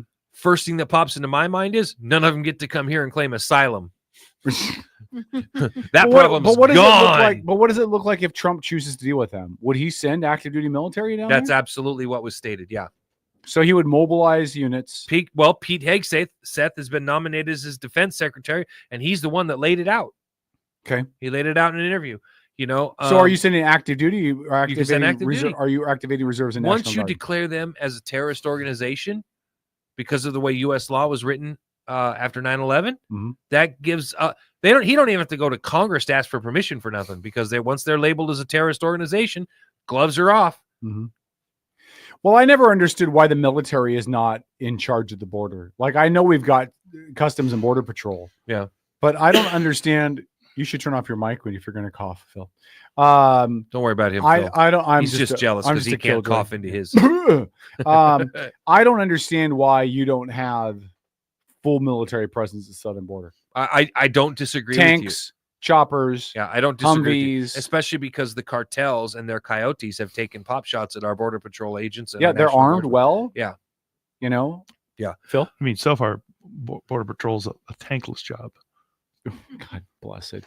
I think you're. He gonna bring spends time something- at home writing these I down. know he you know. does. You know, I'm surprised. That our was a border- joke. That was a joke he came up with 9 months ago. He's and one the of the most- topic finally I've been came up. waiting- Yeah, yeah. Look, first of all, he's one of the punniest people I've ever met. So cut him some slack. You know, seriously, why is there not a DMZ almost like this is our border? Yeah, I think it's a Like, fair question. It's military control. So there if kind you of is really a care about DMZ though when you think about it. It's a river. You do know that's where the name Here's- wetback came from, right? I'm just Here's saying. why there's no DMZ. Who's going to secede the territory? If you want a 2 mile, 5 mile stretch, what country's giving up that 2 or 5 miles? The U.S. is going to say, we're not giving up any of our land. And by the way, in some of those communities like south of San Diego, the U.S. development goes right up to the border. So they're not going to push back 2 miles or 5 Yeah. miles off of that to create a DMV. They've And literally had tunnels come DMV. up in people's homes. You know, DMZ, I meant, yeah. And then in Mexico, it's the exact same thing. Mhm. Like in Tijuana, that goes right up against the border. You're going to push them back 2 to 5 miles so they can have a DMZ. Like neither country is gonna secede any territory. The only reason why the DMZ works in Korea is because both countries had to agree to it for peace. But there's not a war right now. Maybe if we go in, then it'll happen. Mhm. I don't even think we need to send in U.S. military troops yet. I think the U.S. military needs to use its very well trained drone folks to start hunting. Yeah. And intel. And I think that you need to take those ranchers. You know, there's ranchers in Colorado and Montana and Wyoming Mhm. that fly, hanging out of helicopters, shooting wolves that are going after their herd. Mm-hmm. Dispatch them with a new target list and let them fly around northern Mexico for a bit. They could be going after a different kind of coyote, huh? Different kind of coyote. Yeah. Yeah, do you think the American public's going to support it though, Paul? I think it's in everybody's best interest. But do you think they'll support it? Because my fear is everybody's okay with the fight until you get knocked in the eye.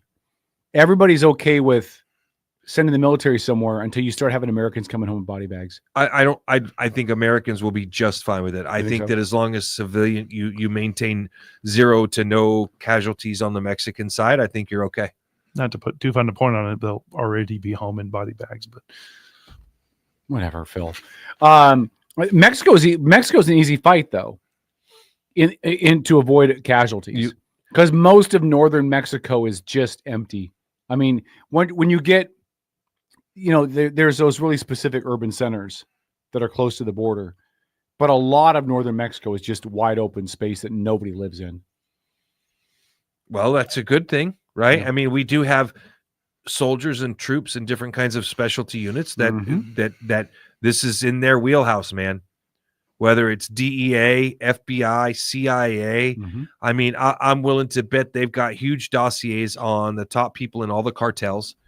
And you declare them a terrorist organization, you go and you start taking them out. Yep. No, I don't disagree with you. at They're all. killing Americans at a staggering rate. Well, I'm going to be called a warmonger or a jingoist or whatever you want to call me. A jingoist? Jingoist. You ever heard of that term? I've heard it, but I'm a not jingoist familiar is with somebody who's advocating for the government to get more involved militarily and in other places. Django. I think our military needs to be a little more active.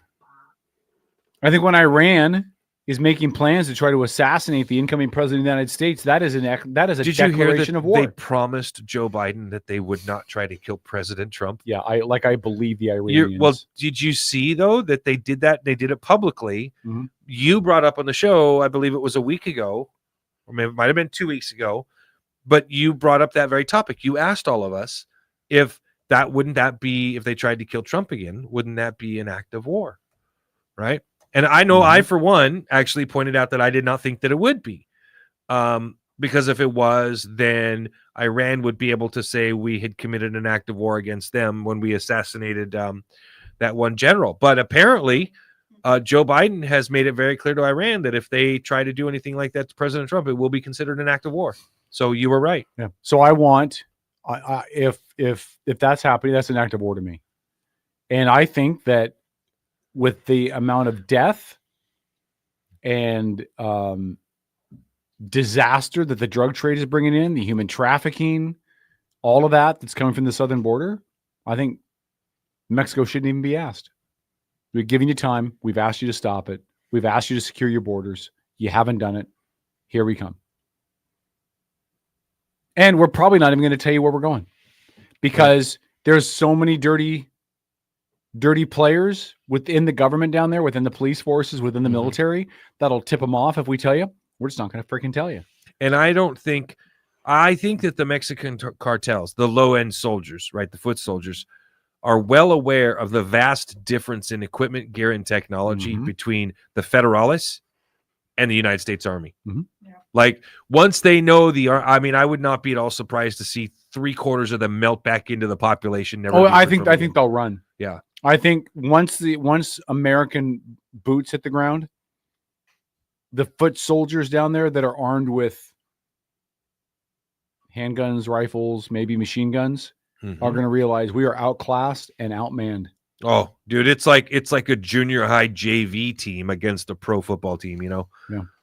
It's not even close. No, don't get me wrong. A bullet from a JV player will kill you just as good as a bullet from the other one. So I know we got a couple. We're coming up to the end of the show. We got a couple of things left to discuss. You want to talk about the Tyson fight? Well, really quick, I want to say this. There's a line from Hamilton that applies to this. We are outgunned, outmanned. Not gonna waste my shot. Outgunned, outmanned, outnumbered, and outplanned. That's exactly what will happen to the foot soldiers. They'll just realize that they're outclassed. And by the way, you know why the Americans will win that? We have subs, and the cartels don't. Yeah, Kev, our subs will be really effective in the Mexican desert. Can you imagine a missile strike from a sub on a drug cartel member's house on the beach or something? Just take it out with a sub. I just hope we learned our lesson from Vietnam and don't, or Afghan or any of these. Go to win. If you're going to go to war, win. Well, but we're not really going to war. I mean, we're going with surgical precision strikes of taking out specific people, specific groups in a specific location. Have you seen the new rockets that we have that have no explosives in them? Really? Oh yeah. These rockets, as they hit their target, they pop out 4 huge blades out the side and they're spinning, and it's like a lawnmower. It cuts down on collateral damage. So the result, you should look it up during the break. They took out a terrorist. Well, terrorist, I don't know if that's the right word, but a Taliban guy in Afghanistan with one of these rockets. Oh, the car's still there, but you can see the blades and the holes coming in through the roof of the car when it hit. So guess what? It didn't explode. Nobody took around him it. out and nobody else. Yep. Wow. Yep. All right. For those of you on AM, we're going to wrap up with you. For those of you on Facebook, we'll talk really quick about the phenomenal boxing match from Friday night. We'll do our NFL picks really quick, and then we'll get out of here. It is the Outlaw Radio Network. AM, good night. We'll see you Wednesday at 7. Facebook, stay right there. We're not done. Patriot like my name was Brady. Red hat, baby, it's a red wave. Democrats want Trump off stage, but we know that they can't aim, and he won in every state. Trump won, you know we know. Too big to rig this vote. Someone wake up Sleepy Joe, cause Trump won and you know it. I love this song. Paul's showing me photos of damage done by one of those flying missile. They Ginsus. they call it the flying Ginsu. You know, I just talk about returning to an era of, I don't know what's the word I'm looking for. Oh yeah, the Crusades. Well, and the sword was flying, Muhammad. I don't know what happened. It's smart warfare until it's not. You know what I mean? Like, that works if you're taking out a terrorist dude driving in a car. But if you hit a house, a drug lord's mansion, that's probably not going to work. You're probably gonna have to nuke the hell out of the thing. I don't really mean nuke. You know, but you're gonna light that thing up like a tree. Listen, you know, you've lost when the rescuers and your family are coming on the scene where you've just been assassinated, and somebody hollers out, "Grab the wet vac!" Like, grab the wet vac. All right, quickly, let's talk about the boxing match. So I only watched 2 matches on that card. Went out to the bar for karaoke, as we talked about earlier. It was on the TVs in the bar.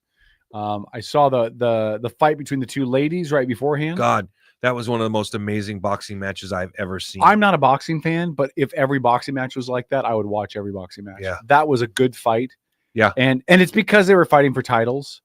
Well, and there's a huge backstory to that fight. Yeah, because they had fought before, and Katie had won by a split decision, and there was a similar result where people felt that Katie was unfairly given that. And yeah, I don't know why Katie won that fight. I didn't think she should have won. Even the guy, a lot of people I know that were keeping score, including the announcers during the match, right, were like, thought that Katie lost that match. Yeah, that's what I thought. But again, I'm not. It was funny because, you know, my wife's name is Katie, so I told the kids and I were watching. I'm like, I'm going to root for Katie. They're like, okay, cool. 10 minutes in that match, so I'm like, she's a cheating little bitch. She keeps sticking her head right into that other girl's face. I mean, like, you could tell she kept headbutting. But that one headbutt, I don't know boxing, but I didn't feel like that was a headbutt. Because if you watched it, they moved now Katie was leaned more forward, but they both moved their heads into each other. So I don't know if I felt like that was. Well, I will tell you this, man. If you are moving your head forward with such force that you split open an eye 3 inches wide on your eyebrow, that's way too much, man. Yeah. That's just way too much. That was an awful gash. Yeah, it was. Kevin doesn't say that about women often. I know. I'm going straight to hell. I haven't seen anything that gross since election night, and Michelle Caldeira won re-election. There was this commercial that I saw on YouTube. I was doing some scrolling, and this British actor, he wakes up in the title on it says, "Have you ever been this drunk?" And he wakes up in the morning and he looks over and he sees this rather portly, short, blonde-haired woman snoring in bed next to him. And he's like, "Oh God, oh God, oh God." Oh, he's looking around. She's laying on his arm, you know, and he's like, "Am I going to chew my arm off? What am I going to do?" She's right. He's like, and he finally gets his arm out from underneath her. He grabs his clothes really quick and he's quietly sneaking down the stairs of the house to get out. Right. And he looks over and he sees this picture on the wall. He's squinting, looking really close. And this little boy comes around the corner. He goes, "Hi, Dad." And he's looking at the picture. And it's his wedding picture. He's married to her. You guys want to hear a joke real quick? Can I tell you a joke real quick? So this guy goes to Vegas, and he just decides, you know, he's going to go all out, and at the casino, and he meets this girl, and she's obviously a prostitute. I guess we shouldn't call them prostitutes. We're supposed to call them sex workers. But I've given them enough money. I can pay whatever I want. Anyway, I call them whatever I want. I'm just kidding. Anyway, so he goes back to his room. Kevin would be like, "Yeah, I paid her, but to me, she was Mary Magdalene." That's right. So they go back to his hotel room, and he's like, "So, you know, what does it cost?" And she's like, "For $500, I'll give you a hand job." He said, "Well, that's really expensive. Like that's a lot of money for just a hand." She's like, "I give the best hand jobs in the world. That's a lot of money.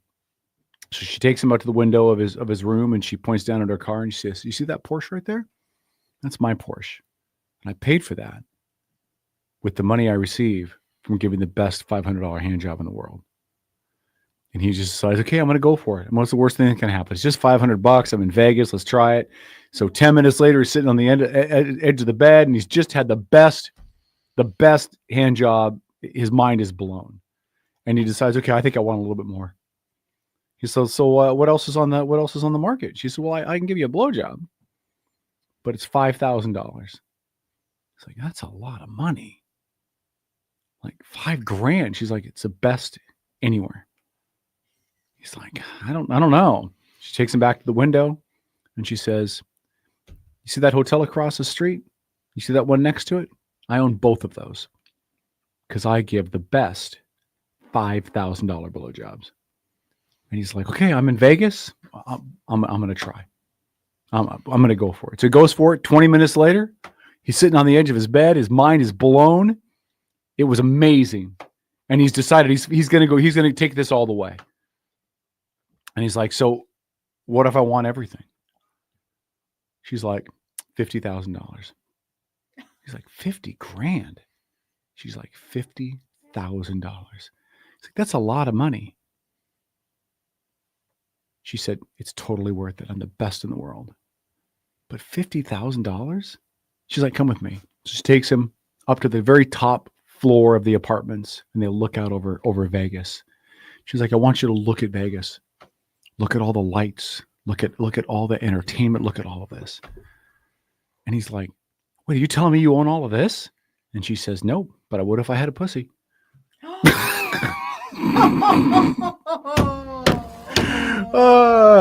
Anyway, so that's my joke for the night. All right. You had a really strong thought about Tyson, that you think Tyson's a genius. In that whole I can't fight. get past the dude. No, Wasn't that a great vagina. joke? I'm just like, You didn't see that coming at all, did you? I knew it was going to have something to do with the trans scene. I tell you what, man. Well, you know. Go ahead. Anyway, well, listen. Here's the thing. Even Phil liked that joke. Even Phil was laughing at that joke. Your mic's trying to get my eyes to roll back out from the back of my head. That's what he said. All right, go ahead, Paul. What do you think? All right. What do you think, Paul? What do you think, I Paul? think Phil was visualizing that joke. That's why Parting shots. him up What? so bad. Here. So, listen. I there was Netflix did a great 3-part series on the lead up to the fight, and Tyson was looking sprite, man. He was looking good, and somebody put together a montage showing Tyson's workouts and when he was working out boxing against these other guys. And then it showed him in the ring. It wasn't even remotely close. Yeah. Just not even close. He was moving at 1/4 speed. Right. Not even really taking shots. It was almost as if he was drugged.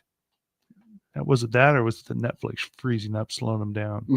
Could have been Well, that too. you know, or as Tyson said, anyone else Netflix freezing up? Yeah. You're as bad as Trump making fun of a guy with a disability. I'm just sharing somebody else making fun of. Goddamn deplorables. Anyway. Well, you know, Phil and I'll be garbage together. I prefer being garbage. Yeah. But anyway, you just watch the videos and I saw them put side by side. I was just like, he was not there. And of course you hear all these rumors about how if Tyson did this or did that, he wouldn't get any money or anything else. Mm-hmm. I don't think any of that's true unless I see a copy of that contract that lays that out. I think that those are just being offered up as excuses for why it went the way it did. But he was claiming his knee was hurt. Mm-hmm. But and again, he did have a brace on it when he came down too. So but there's here's that. the thing: that brace that wasn't even a full neoprene brace. No, it was just like a little copper knee thing. Yeah, there wasn't hardly anything to it. I don't copper think flex. Yeah. That's called. So I got the impression, that Tyson may have been guaranteed. I mean, he may have been guaranteed more money to not knock him out or something. I don't know. but it did not look like the same guy in that boxing ring. And I can't explain that. The only reason it would make sense, because Tyson has his pride. Yeah. And he's a man, he's a world championship boxer, right?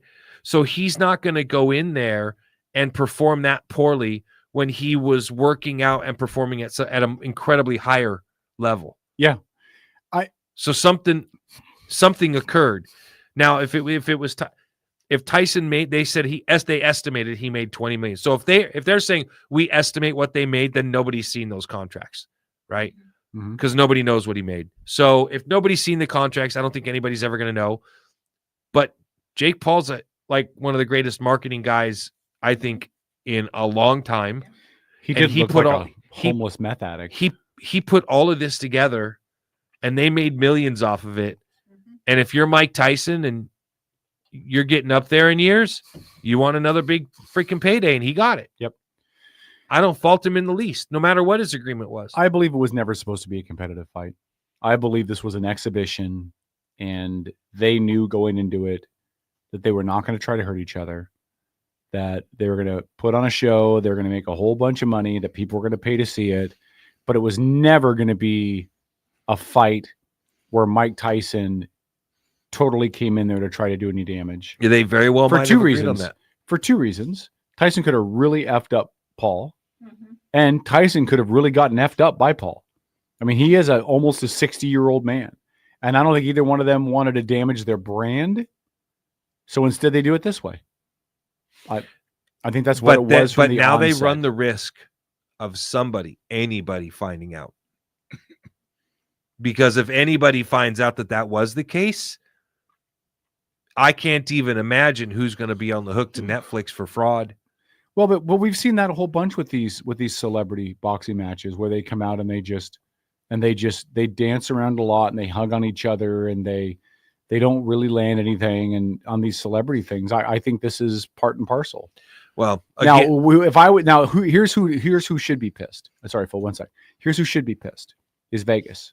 Yeah, and the odds makers, not the advertisers, because the advertisers got what they wanted. Yeah. They got a fight with a lot of people that watched it. Mm-hmm. They didn't care if it was legit or not. They cared about how many eyes got on their product. But the people that are bankrolling these things for the point of betting and lines, not only does it run the risk of being illegal in betting circles, but it makes it far less likely that the next time they try to back one of these events, that anybody's going to want to bet on it. Yeah, 100%. Because they're going to look at it and go, well, this would just be like the Tyson Paul fight. It'll yes, exactly. Just be Jimmy Rig crap. Yeah, ultimately it hurts both of them, I think. I don't know, what are you holding out there? 60 million households worldwide, according to Netflix, watch the fight. Look, and that's awesome for Netflix, by the way. How many people watch the Super Bowl? How many people watched the last Super Bowl? Because NFL is holding some live football games on Netflix. I hate that. So why? Because I just hate the idea that you have to subscribe to 37 different streaming programs to do what you want to do. Well, I don't listen. Amazon, Netflix, Hulu. Kevin. Yeah. What do you think our parents felt like when cable arrived? No, I get it. It's just times are changing. No, I get it. I know but I'm just saying I don't like the fact that I got to pay for 37 different streaming things. Well, to not have stuff over time. They'll consolidate. Like I have Hulu as my main one right now, Mm-hmm. and I can watch pretty much everything on Hulu. You have Hulu with live sports? Yeah. Do you? Okay. Yeah. Phil, what were you going to say? Oh man, I don't even remember now. I'm sorry. All right, really quickly, let's get football picks out of the way, shall we? So our week 11 results are bad for the rest of us because Dennis had the lead and then built upon his lead. He gained at least on everybody but Lori.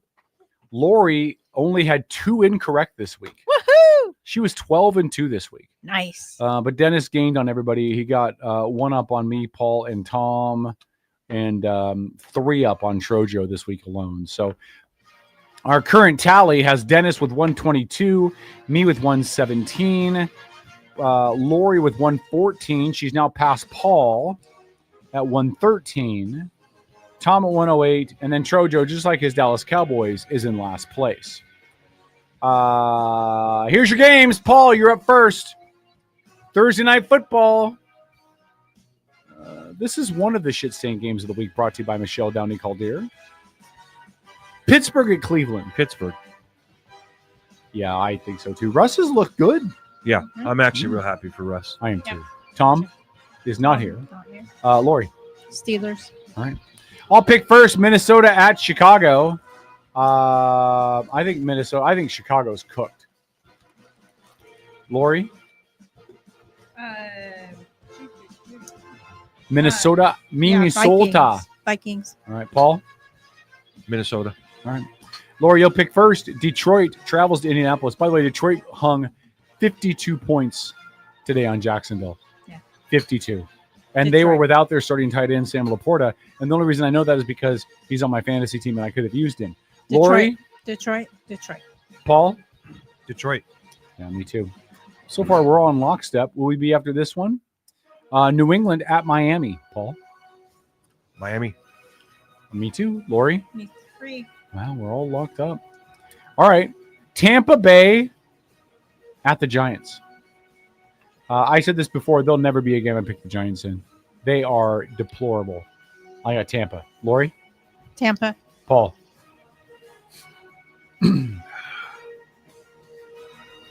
I'll take Tampa. All right. Lori, Dallas, Trojos, Cowboys. Travel to Washington, take on the Redskins. By the way, guess who Trojo picked? Redskins. He picked the Redskins. Yep. Not only did he not pick his Dallas Cowboys, but he picked their rival. Their arch nemesis. And so when Paul talks about who real fans are, I guess he's saying Trojo isn't one. That's what I'm saying. Yeah. Yep. Paul, who do you got? Washington. Yeah, me too. Wow, we are all lockstep so far. All right, Paul, Kansas City at Carolina. KC.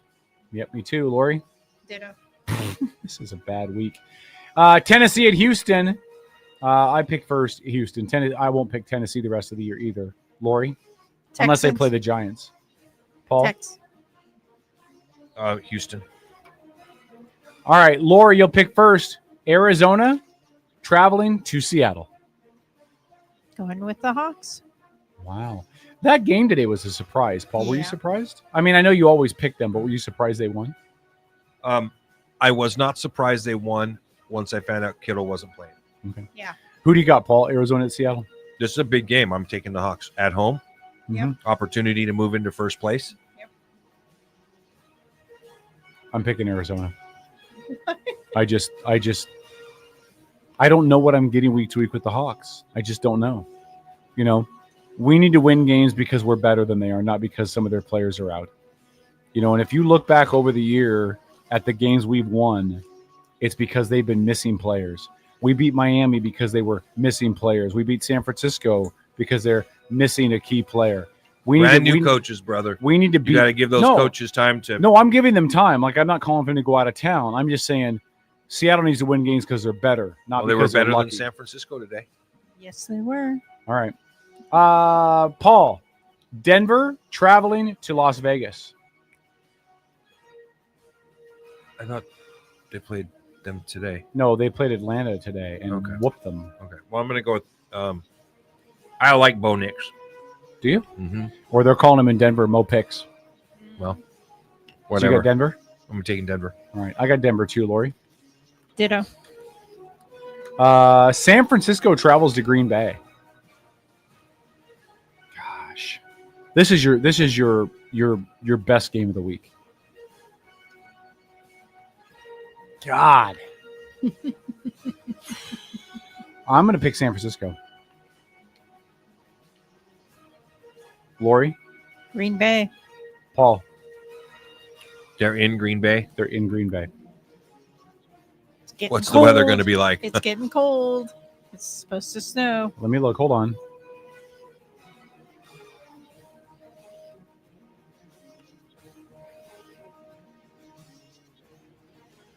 According to this,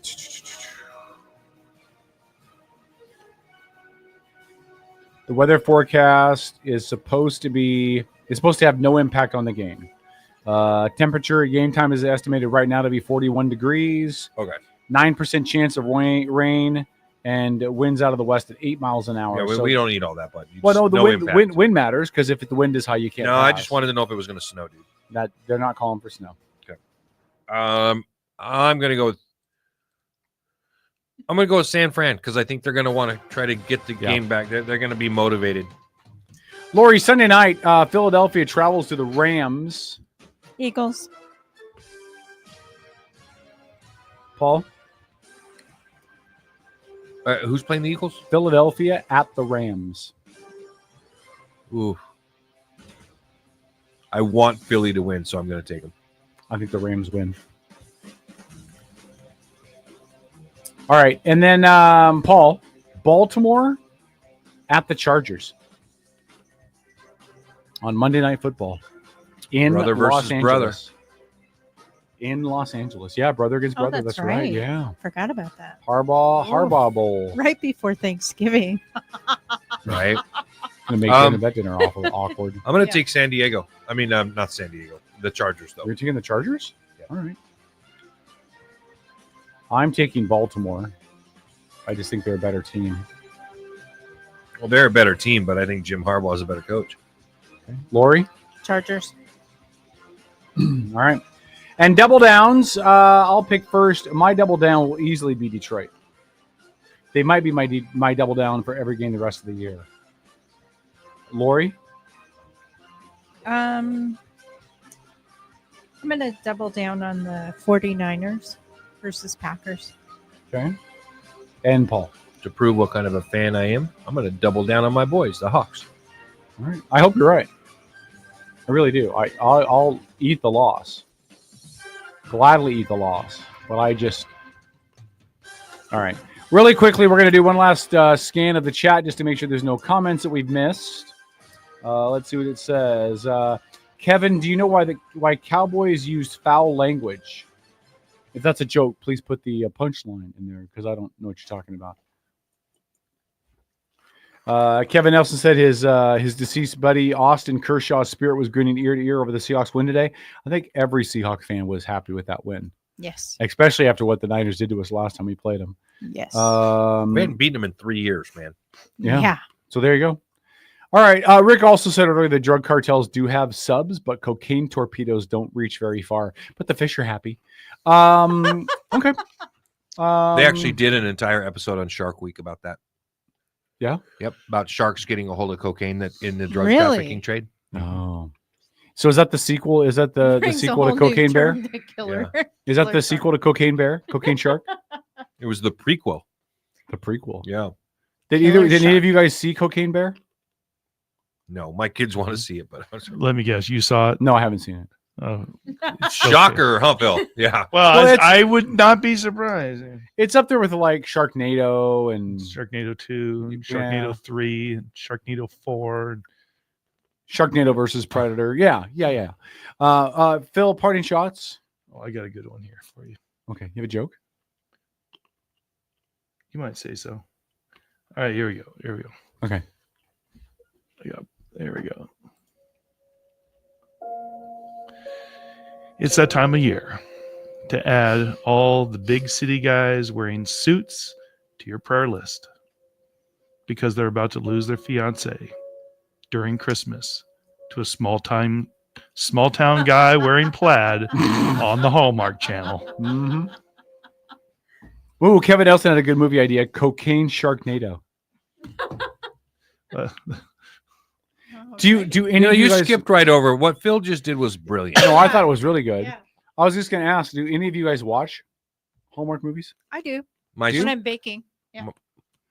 Gordon, my dad, is addicted.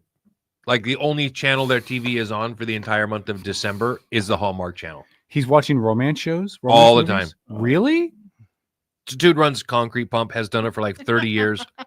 He's huge. Mm-hmm. He just loves the Hallmark. He reminds me a lot of my dad in that way. Like I'm sure you had this experience too. Like my dad was a bricklayer, so he would come home and his boots would be caked in cement, and he'd have that smell of that dry cement when he got home, and I just can't imagine him watching the Hallmark Channel though. Well, there's a little risk of women on the job site there bricklaying, right? For What's some that? reason, they just don't really show interest. Hold on. I'm gonna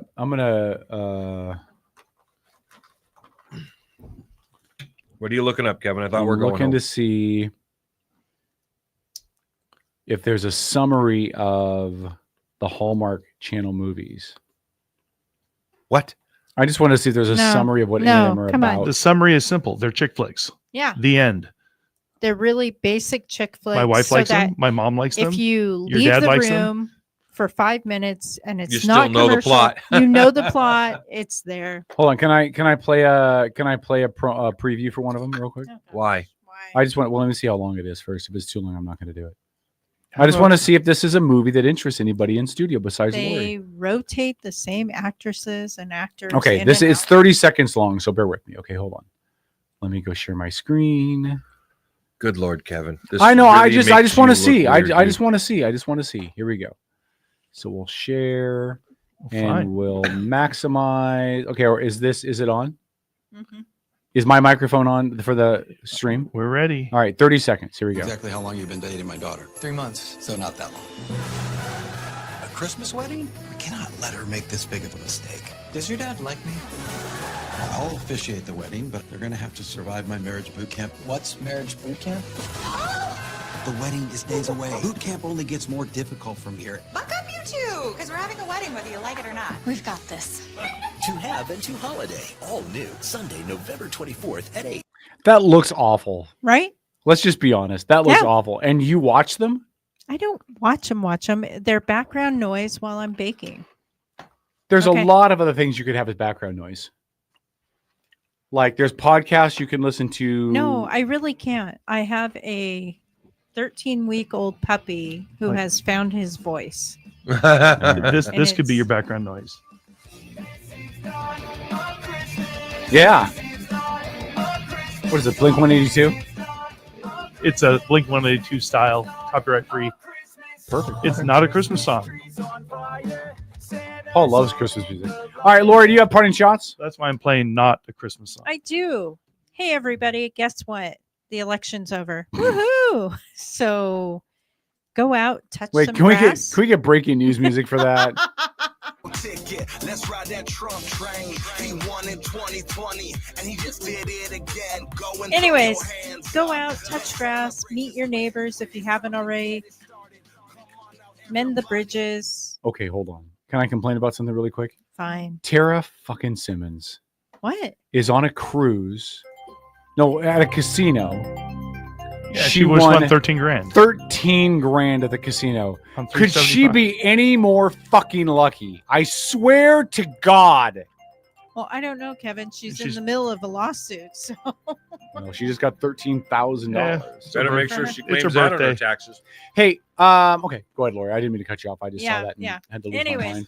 just I mend- love Tara, I really do. But mend your Tara, can you share bridges. that money, please? Thank you. yeah, mend your bridges or just agree to disagree. And Donate to you my know, campaign. family is important. Friends are important. Give you me don't money have to my to campaign. agree on everything.